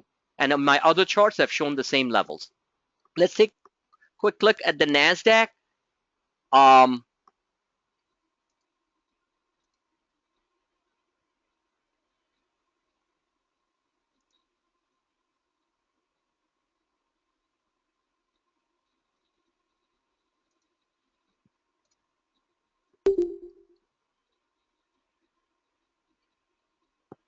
Guys, while I'm doing this, feel free to ask me any quick questions so I can address it. I'll make a comment to anyone that's new that's following or new subscribers that it's taken me I started 4 years ago. I had candlesticks existed. Yes. I could never understand clues, charts, and it does take a long time, but if you stick with it and you're diligent and you study, it will start coming together and the charts start making a lot of sense. So you have to be patient, that's what I'll say, and work hard. Thank you. That what is the you have to be patient and you have to just have an interest, really what it comes down to. In order to succeed at anything, you have to have a little bit of passion saying, okay, I really want to understand it. That's the only reason why I started these coaching sessions, because honestly, I had no desire to teach people. I'm serious, okay? Just understand on your own whatever you understand. But, they're so effective on what I do, so why not just share it? And so that's really my goal. And that's the reason why I still choose to remain unscripted. I will never read from a script because that's not my style. So this is the NASDAQ. This is what all the fangs of the world lie, the Facebooks, Apples, and all that stuff. Last October, let's draw this baby. By the way, I have big news for you guys. Can everyone hear me? Yeah. Yep. All right, this is like serious news. I'm not kidding. So you guys get ready for this. 1 second, let me draw this. This has to do with all the big shot tech companies. I bought my first iPhone, guys.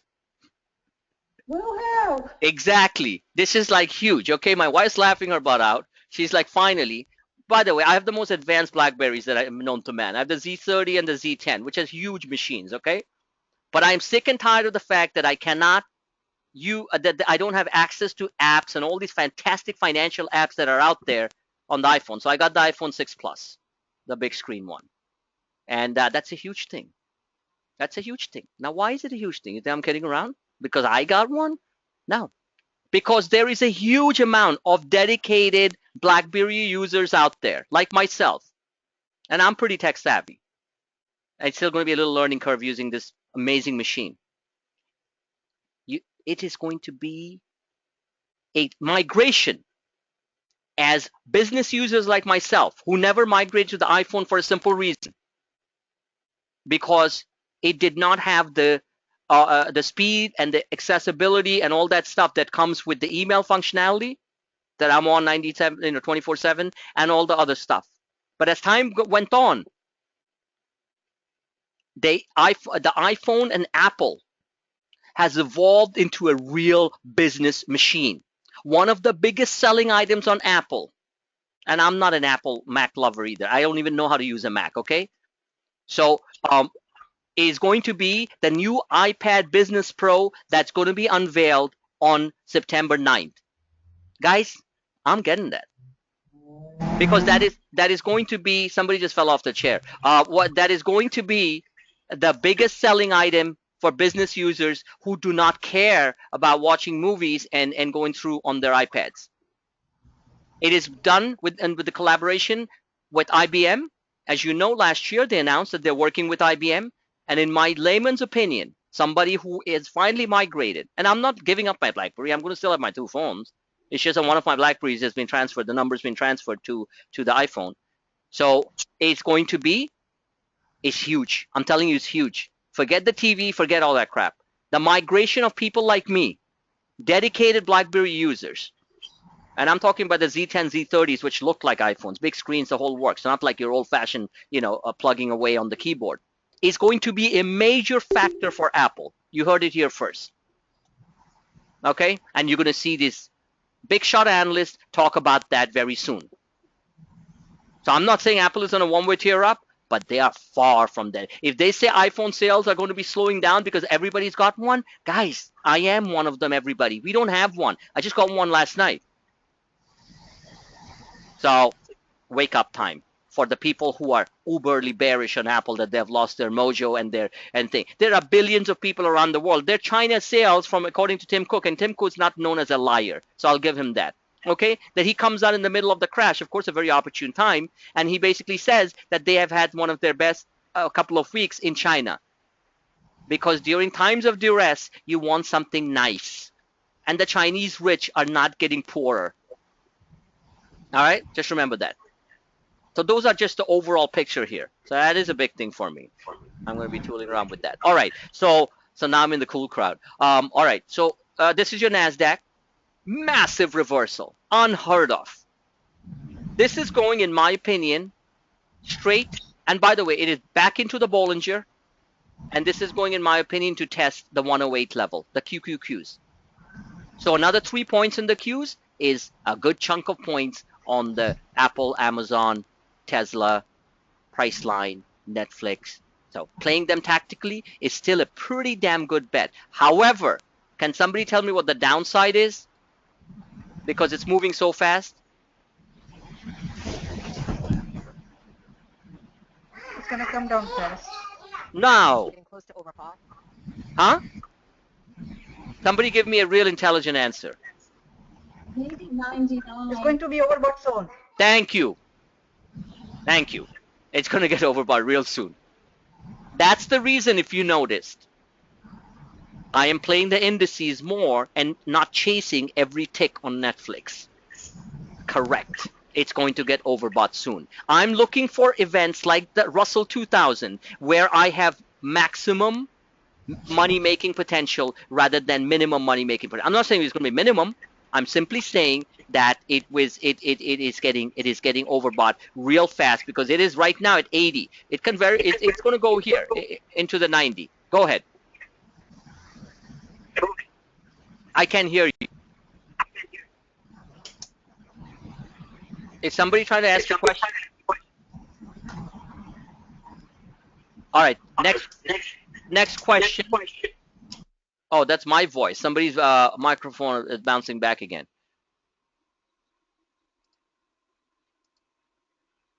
All right. I'm going to entertain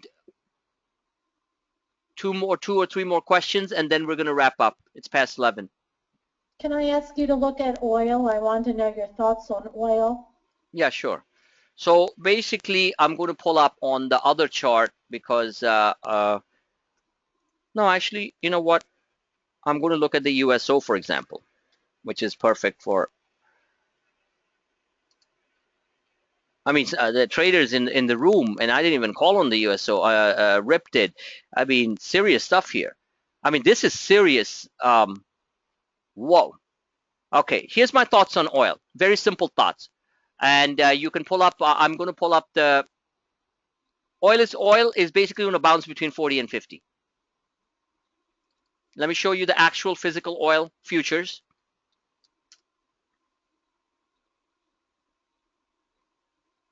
So Perfect. you think it's down to bottom or not yet? Oil's done with the bottom. Oil's not going down anymore. Really? We're done with it. Absolutely. I've said that before. Oil 40 is basically the floor. And this slippage, of course, slippages happen during panic. That's it. Oil's done. Filling up my cars with $30, $40 gas is over. It's over. Oil right now, let me get the Fibonacci retracement levels out of the picture. Yeah, really. Because it is unsustainable, oil below 30, unless we're going into a global depression and people just do not want to drive anymore. Oil right now, on a very simplistic level, this is the 200-day moving average, is going to $53. These are patterns not to be sneezed with. Now remember when oil fell like this, okay? 1 second. Did you buy WTI? No, I have USO. Okay. I have USO. I have my other oil stocks, EOG, SDRL. Well, no, that's the triple leverage. Yeah, which one is it? UWTI, the opposite. Oh, UWTI. No, I mean, I recommend UWTI. UWTI is fantastic, but I prefer buying the other ones because UWTI, I got to buy a whole chunk to make any decent money. You know what I'm saying? It's like an options play. So I like it, but it's one of the things here. Let me just finish this thought for a second. This was a double bottom on oil last year. Okay, perfect market structure type of W, and then a move up into 60.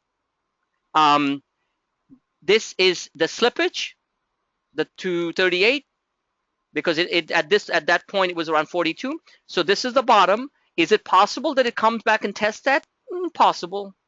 Absolutely possible, but it's a low probability trade. At this point, the way things are, oil basically is up here getting severely overbought, as you can see here on the daily, but still can stay overbought. Oil as an asset class is was extremely oversold, and a move up to 53, 50 at least is very, very likely.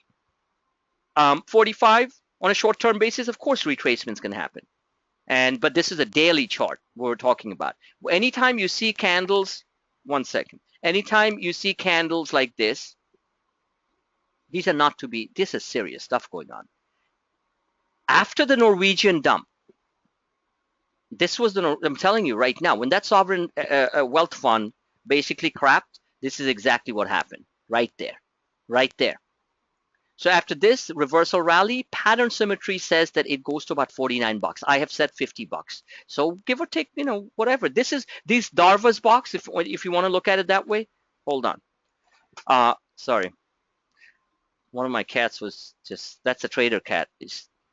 It was lying on the CPU, the keyboard on my other monitor, so I didn't want that to mess up. Hold on. Yes, when you see the Darvas boxes turn up like that, purely technical. You see it how it's turning. The green line here, the red line here, that means it's on an acceleration phase. Overbought, short term, no question about it. You can see that. But this type of overbought, I want to teach you something quickly. Can everyone see this clearly? Yes. Okay, this is more advanced, like reading. So somebody goes, oh, it's overbought, I can't buy it. Well, that's the simplest way of looking at it. The other way to looking at it, when I look at the patterns, I'm a person who looks at patterns based on the shape and sizes of things here. Okay, so when you look at this here, this is telling you that it does not want to end in one day. This is telling you an early warning that it's going to stay overbought because the blue line hasn't even caught up to it yet. The blue line also needs to go and hit 80. And if it does what it did before, which is stay overbought with a couple of weeks in a row as we go into, the hurricane season and all that stuff, that's one of the factors. Saudi troops have entered Yemen. I didn't even actually follow that. I mean, woman's stupid. I mean, that's heavy duty stuff. You're going to see disruptions. They're trying to route the other side of Yemenis. They're going to blow up a bunch of refineries. No question about it. So oil, you could see a spike in oil, like another $5 for just straight up, with the Saudis like in there, with the ground troops, for God's sake. Finally, those bums are learning how to fight their own wars instead of relying on us. So anyway, yeah. So at this point, oil is definitely on a major move up. It doesn't mean it can lose 2 points here and this and that, but the move is a sustainable move. Yeah, go ahead. What do you think about it as a long-term investment? Would you put it in your basket? Yeah, but oil is going to be stuck between 40 and 50. Long-term investment, my oil going up to 70, I still believe that. I think global growth is still intact, but oil is no longer that $100 play. So from a long-term standpoint, yeah, you can always do that, but it's not the hottest trade in my book because oil is going to be capped. So the short-term moves are the real money makers. Long-term, oil is going to be down. Down meaning it's going to stay within it. Oil used to trade between 70 and 100. Then it traded between 60 and 80. Then it traded here. Oh, I remember. I've been following it. Yeah, so look at this. This was the trading range for a while. This was the complete letdown. Now it's moving up here. If you follow the weekly charts on oil, all you have to do is use the Darvas box. It's going to the top of the Darvas, $59.78 on a weekly basis. I believe it gets there. But the trading band is going to be 60 and 40 in the worst case scenario. Or by the time it goes to 60, these boxes are going to be higher. So it's probably going to be 50 to 60 max I'm looking at oil trading. And which is great for the global economy. You don't need oil to be at 60, 70 bucks. And it's perfect scenario. The oil producers stay happy, and the rest of the world can still afford to fill up their gas tanks without having to put a full week's paycheck in there. All right. Second, another question, please, from somebody else. So can you? Oh yes, yes. Thank you for reminding me. Trade management. All right. Yes. So here is the trade management part of the thing here. Okay. Let me pull up the SPY, SPX, for example. So from a trade management standpoint, this is what I am doing a lot. I've always done it, but I'm doing a lot. This is the weekly chart of the S&P. Holy cow. If somebody was just looking at this, they'd be like, okay, we're going to 2050, and it looks like it's going to go there. That's 70, that's 60 more points. That's 500 more points. Wow. I think that's where we go. All right. So from a trade management standpoint, look, let's look at the more shorter term picture here. So let's say I'm playing the indices, for example. This bar is worth a lot of money on the right trade, right? So what I've been doing is, if you notice that whenever you're entering a trade, let's talk about the indices first. Let's say SPX, RUT. Each of them have their different characteristics. I never really played SPX calls and puts that much before. And I'm like in love with it because they're so manageable. So you entered that trade, let's say you paid $6 for it. Depending on the volatility in the market, and again, here we are creating a nice flag. Depending on the volatility in the market, I will put a 2 to 3 point stop underneath. As the stock moves away from, and the SPX really moved, guys, okay? Savvy knows that very well. So as it moves from 6 to 8 to 9, and it moves that very, very quickly on the intraday type of moves. All right, this move was from 1975 to 1989. That's 14 points. Not a joke. So I'm not saying that I'm going to catch it every time here, because by the time when you catch it here, within 5 minutes, it sends you a false signal because algos do that. Algos are constantly trying to get people out of the trade. So when you look at it on a micro level, on a 5-minute chart, for example, that many day traders trade, 5-minute charts, you can, let's say you get in here. You can use the Darvas box. okay, which is a very very useful tool to use. I use the stochastics, that's fine. I don't necessarily, these are my buy points generally, and as it's moving sideways, I'm holding it, and I'll tell you how I do that. So bottom line is that right after you buy it, let me just squeeze in, you get this red sell candle. That's your algo hitting you right there. So you're like, oh crap, I bought it here and now down. No, because the stochastics are moving along with you on the trade. So you have to put a wider stop. Don't put 1-2 point stop. They'll take you away in 1 second. So you hold that, then you go up here and it comes down here, trailing stops. That $2 trading stop, as you're moving higher, give you a simple example. Let's say you move from $6 to $9 in a matter of seconds, if not minutes. On the S&P calls, that's what happens. On Friday, a couple of times. So, and that was a choppy market to start with, not that choppy. So what do? You can narrow your trailing stop. So you're no longer with a 3-point wide margin, because remember, every time I buy something, I scale in. So if I buy it at 8, I did that with the Russell 2000s. Yeah, so I buy it at 8, it slips to 6. It's still within the band of my 3 points, just to keep my mental sanity. Sometimes I move it down a little bit, depending on the thing. Then I scale in my next scale. So I'll buy it again at 6. Now my cost basis is 7. At that point, I can lower my trading stop to 2 points. As the trade is working higher, you move up, you narrow your trading stops. Can somebody tell me why? To protect your downside. Profit. That's not the answer. Why? To protect the profit. Thank you. To protect your profits, because green is green. So it is protecting your downside. That's a given. That's what a stop does. But it's protecting your profits and keeping you in the black. If you're if you're up a lot, let's say it jumps and it happens. I bought like a bunch of them at 4. Boom, they're like at 6, 7. And those were the intraday ones. All right. So look at the short Savvy did with me, and some of you guys probably did. Fantastic. I was calling for a 100-point drop. We got a 100-point drop. But what happened for the first 25 minutes? I was upside down a little bit. In fact, one time they took me out because the market was faking. But the 1-hour stochastics were telling me that we were in for somewhere along the line within the next couple of hours, which as traders, including me, we don't have patience. Practice patience. Do yoga. No, it's not worth it. You do yoga, you're going to lose all your money in the middle of a trade. So anyway, so the bottom line here, right? Sometimes you got to do yoga, upside down headstand, whatever they call that, because then maybe we can see the market better, Just visualize yourself doing that. Not a good idea. So, all right. So what happens is you move it up. So at that point, you're narrow. So even though they take you out 1 point lower, big deal. You just made yourself 4 or 5 points. That's one way to do it.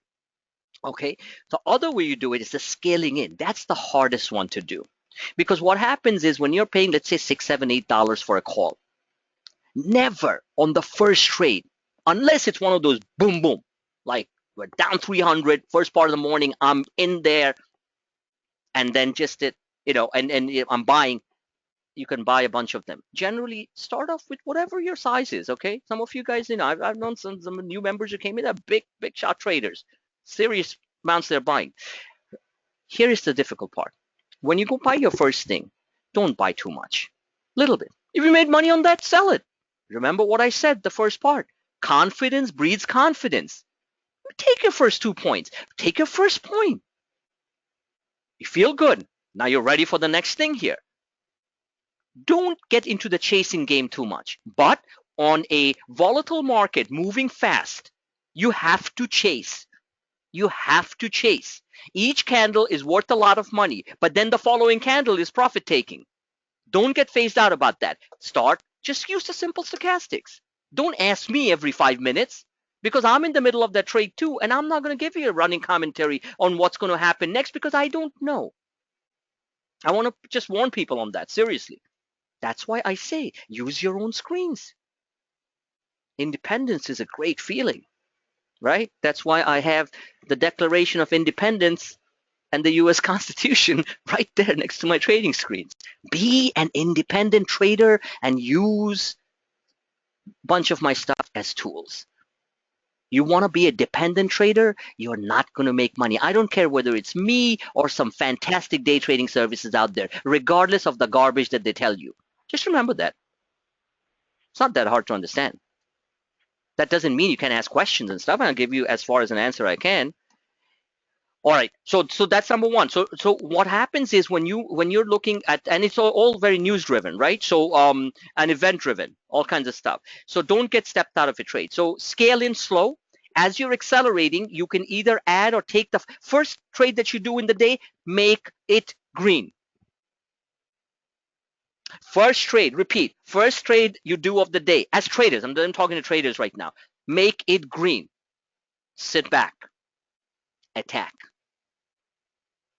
Do not go over aggressive, regardless of when you feel really great after 2 or 3 trades, do not trade the next 2 or 3 trades.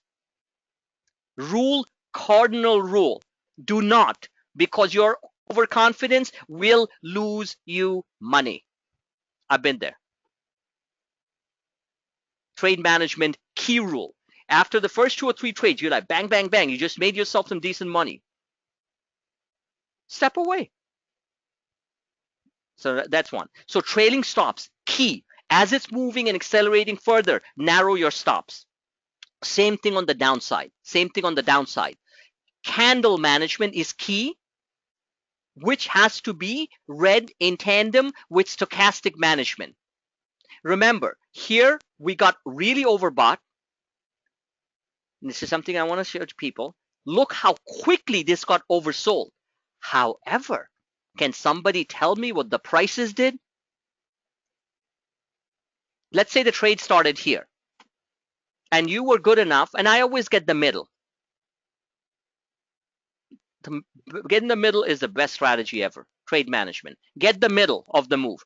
Don't be here, because algos are going to hit you so hard by the time it gets overbought on this 5-minute charts, you won't even know what hit you. So yeah, miss this last part. Big deal. Make the middle. So now that we are in this range here, the following day, for example, Friday, right? Friday was a tight trading band. So you're there. Look how overbought things are, right? Then when one small candle, not one small red candle like this, but one small candle this, look what happened to the stochastics. Is everyone getting this loud and clear? This is extremely important for intraday trade management. Is everyone getting this? Yes. Yeah, This is serious. This is serious. Go ahead. I can see that one small candle took it down that much, but I don't know why. Yes, so let me explain that to you. Okay? What it's telling you, what I'm trying to explain to you after years of doing this and years of actually not that many years of studying these quick moves on the S&P, is that you don't need to get a massive drop in order to get oversold. That's what I'm getting at. That's what I'm getting at. It took the market from what is this, 19, this is 1950, right? And up here is what? This was the rally that killed the bears on Thursday. When that new trader who came in, I don't blame him. I don't blame him. What do you call? Where he basically said, "Why the heck are you guys not shorting? Because we made a crap load of money, and I don't like shorting strong markets, but I was also being a little bit lazy." Remember that comment? I mean, some of you guys were in the room. So I said, no, and he was just like, what the hell? So if he's judging me on a 5-minute short trade that I didn't call, well, good for him. I have nothing to prove. I'm clueless anyway. I mean, seriously. So I went at him a little bit, trader stuff.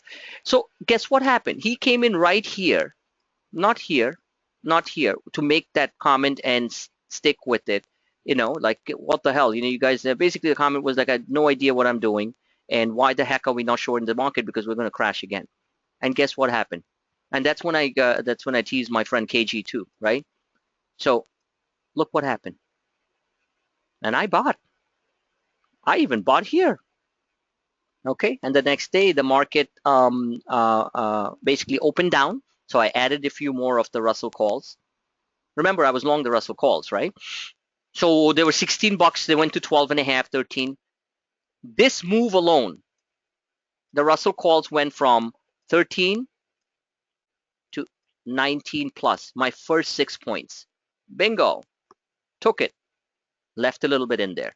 This move alone went to 22.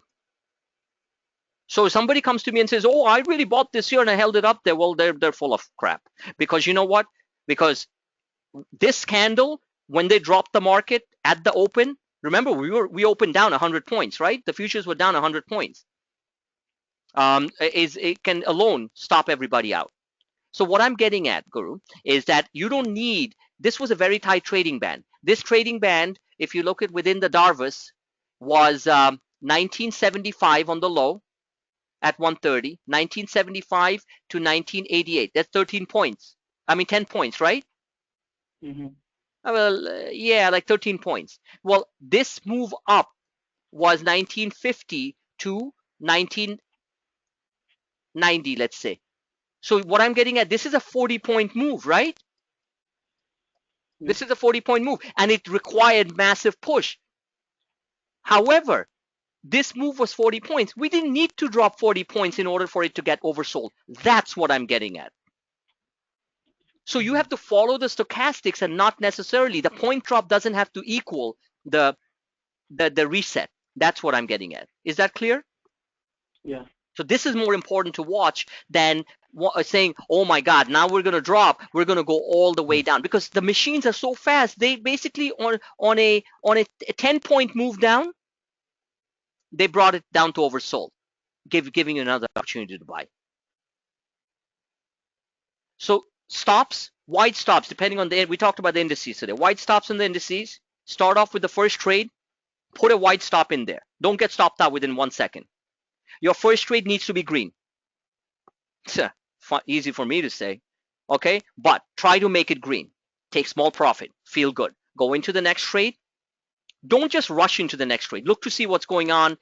Don't rely on me for every 5-minute commentary. Look at your own screens. Look at your own stochastics. Use the platform, whatever you're using, to look at that. Look to what I'm saying also. There's a lot of news-driven factors that are hitting the market right, left, and center.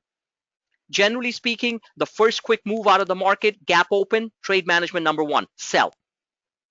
I have a bunch of S&P calls, nothing crazy, overnight, and a few other things, right? Gap open on Monday, I sell. Let the market have a little runaway gap. Maybe goes a little bit higher, doesn't matter. Gaps down, I'm going to monitor the same levels that we talked about today. As long as those levels are within reason, I am going to add and bring my cost down. Small amounts. On a volatile market, I can scale up to 8 or 6, 7 times. Just letting you guys know. Till I build my core position. Hopefully, and of course there's a game of risk. Of course it's risk. Probability, I'm going to be right and I sell into the next burp up. Because at that point, my cost average is down. People who say you never cost average a trade are, in my opinion, useless. They don't know the new paradigm that we live in. Volatility, which I said months ago in November of 2014, is the new normal. So in the volatility, if it's the new normal and you buy something at 10 and it goes to 4, does it make it a bad thing? No, because some machines decided to sell it.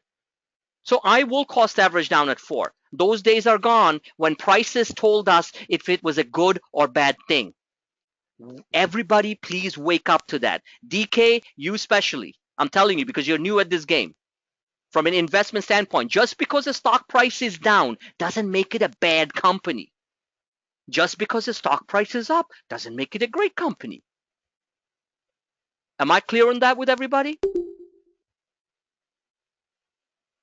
Yes. Yes. It takes years to understand this, but believe me, nobody taught me like this. Nobody spent 2 hours, in excess of 2 hours on a Saturday morning teaching me the realities of what happens. Everybody can run technically. Watch a YouTube video, you'd know what do you call you do that.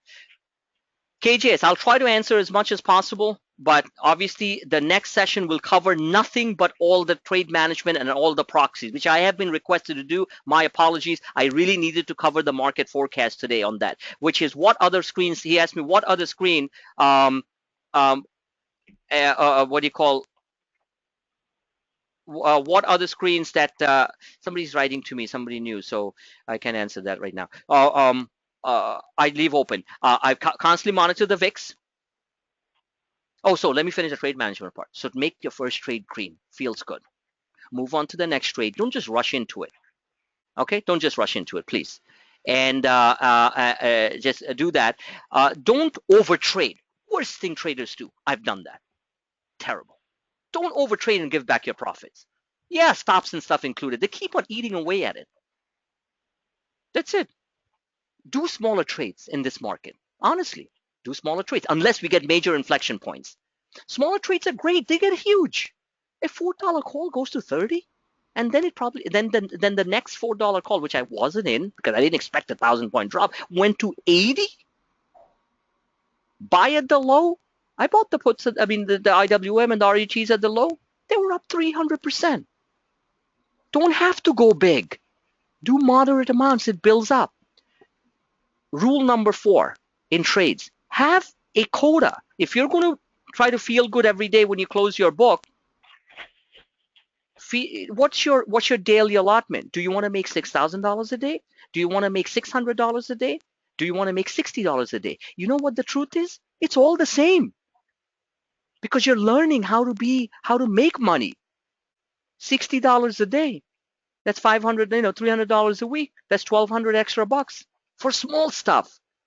A month, that's $14,400 a year for not sweating it out. It's just a beautiful business, guys. $600 a day, do it. But once you reach those thresholds, don't blow yourself away. Not to say that you stop trading. Want to make a couple of grand a day? Do 40,000 a week? Do it. That's 160,000 a month. Is that really, really that hard? Yeah, it is, because of volatility and this hardcore, thing, but it can be done. Want to set goals higher?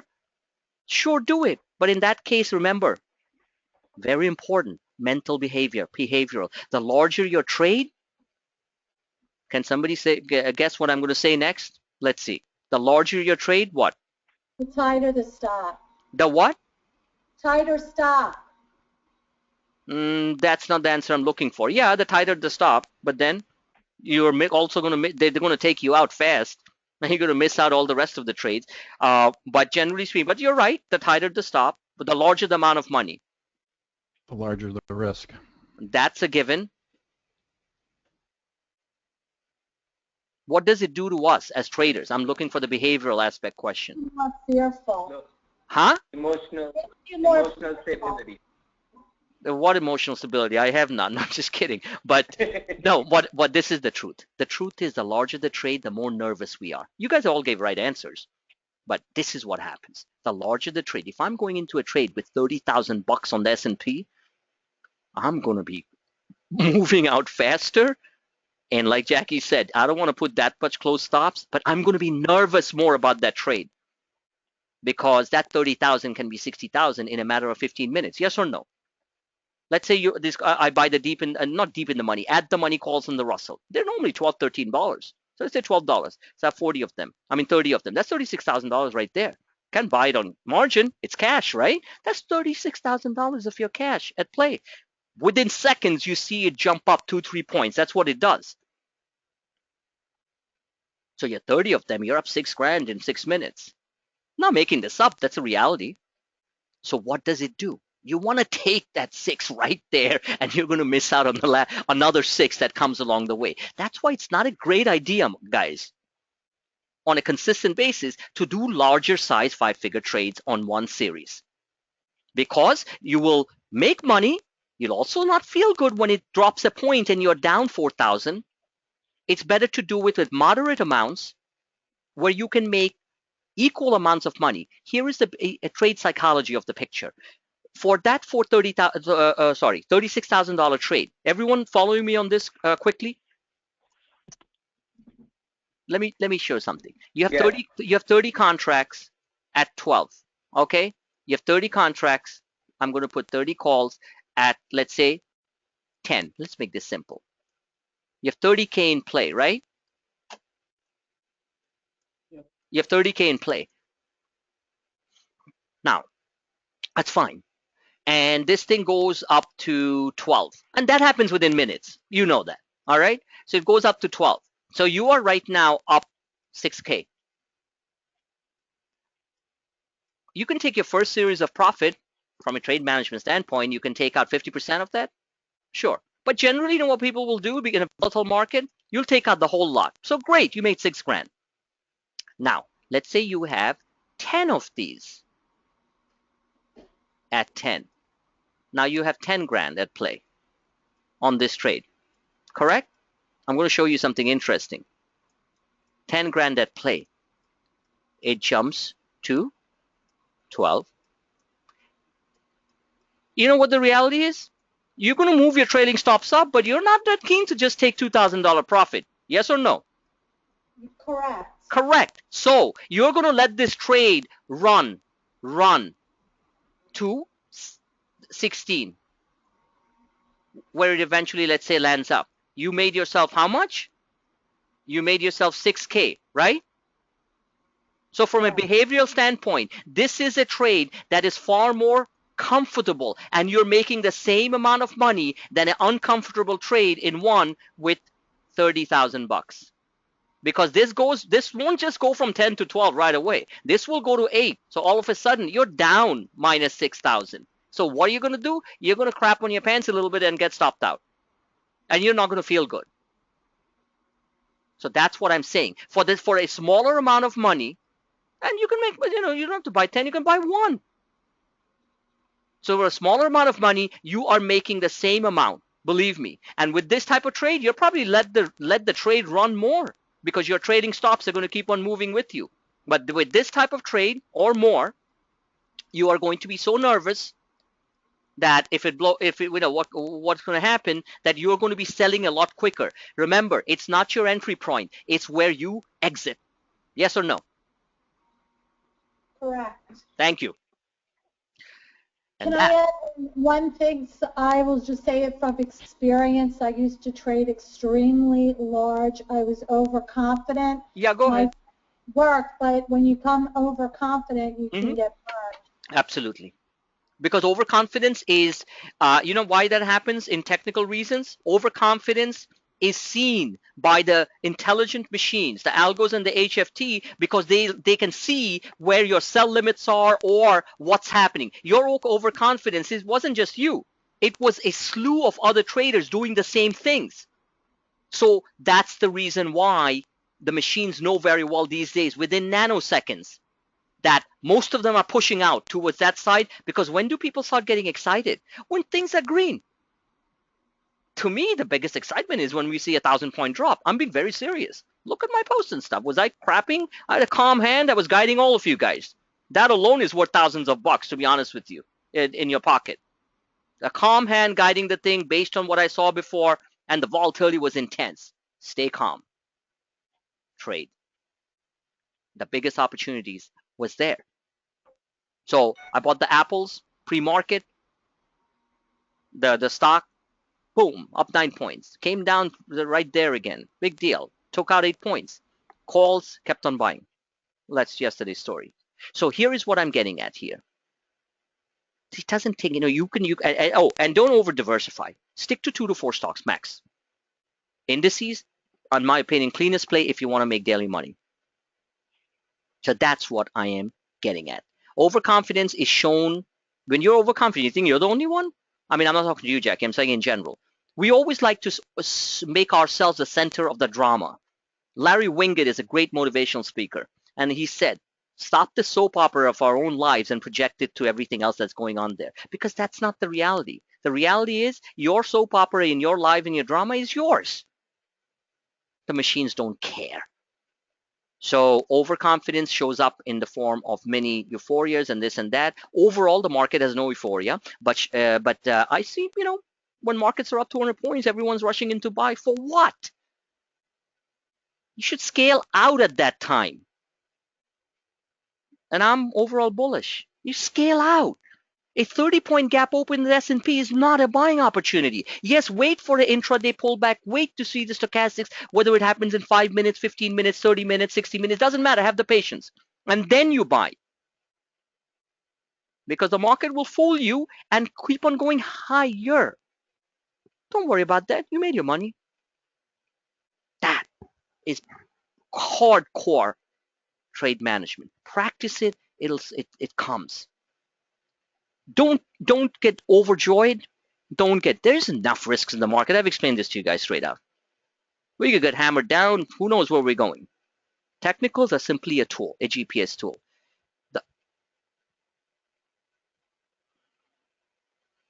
Okay, is everyone there? Yeah, it blinked out for a second. Yeah, you know what blinked out is I just saw the Firefox close. It said I've had a problem and crashed. Yeah, well, good luck. So not really worried about Firefox here. All right, guys, I'm going to wrap up. I think it was a great session. We've covered quite a bit. And oh, the intervals, KJS, you still there? Yeah. Okay, intervals, it all depends. I start off by looking at the 60 minutes. Then if I want to stay in the trade, I look at the 4-hour because that's the closest thing I can see to a daily, right? If I want to stick to a trade for a couple of hours, which are very difficult to do in volatile markets, I will look at a 4-hour trade. Okay, let's say the SPYs, which are, you know, obviously the liquid version. So the 4-hour trade gives me a picture, as you can see, right? Channels and all that stuff. So that was fine. For intraday trades, I will be starting off with 60, which is giving me some nice. So when we saw this drop at 2 o'clock, I said it was coming. Why do you think I knew it was coming? No, because I got into the trade around, I believe, around here. And within 15 minutes, it was just moving around, taking me down, you know, a little bit down, a little bit down. But then, boom, this came. Of course, this didn't happen. This happened over 5 minutes, by the way. So, but what did it do? It just reset the stochastics. So when I write the technicals are being reset, you don't have to take me at my word. Look at your own screens too. Chances are that it would reset. Is it a guarantee? No. So that's what I'm getting at. So 60 minutes, then zoom in quickly to 30 minutes. If I want to be in the trade for a shorter period of time because I think there's more new, you know, all kinds of, it's a very volatile day, I will stick to 15-minute charts or even 5 minutes. So this will give me an idea of this. Just play off these. Just play off these. And doesn't mean you enter here immediately it's going to go higher. But it simply means that stick to the stochastic. Starting moving up and stuff, stick with the trade. But like I said, try to make your first trade green so you feel good. So that's your answer to your question. Now on a 15-minute basis, if you look at it, it looks like we are resetting a little bit. So we might open down a little bit on Monday. Big deal. On the 1-hour basis, we are overbought. Not fully overbought. We get fully overbought at around 100. We are at 81. So we might have a little gap open. Just trying to read the tea leaves. On a daily basis, market looks like it's on buy mode. Got it? So that's it for today. We covered quite a bit. Whoa. My wife's going to really hit me now. Just kidding. It was exciting. And I love doing these lessons with you guys because it keeps me fresh and keep chugging, man. It's going to be a great week coming up, but we have to be tactile. We have to be tactile. Believe nothing that you see. Very important last and very important statements I'll tell you. Relying on prices to make a trade without looking at charts and internals is the stupidest thing ever. That's my opinion. Just remember that. Relying on your screen to tell you when to buy or sell without looking at internals and charts intraday is a fool's game. And you all know that very well too. Do not believe anything you see in price on the screen. So what? Price line can be up 13 bucks. Within 2 seconds, it can be down 10. I don't need to remind any of you on that. All right, guys, we're going to wrap up. And it's fantastic. Keep and that's it. Have a great weekend, and we shall see on Monday morning. And we survived this week, and we survived it in very nicely in the green. The rest of the weeks are going to be baby food. I'm telling you right now. Okay? Just remember that. Go with that attitude when you wake up on Monday morning. Thank you very much for listening. Thank you, Guru. Thank you. Anytime, Guru. All the best, man. Thank you.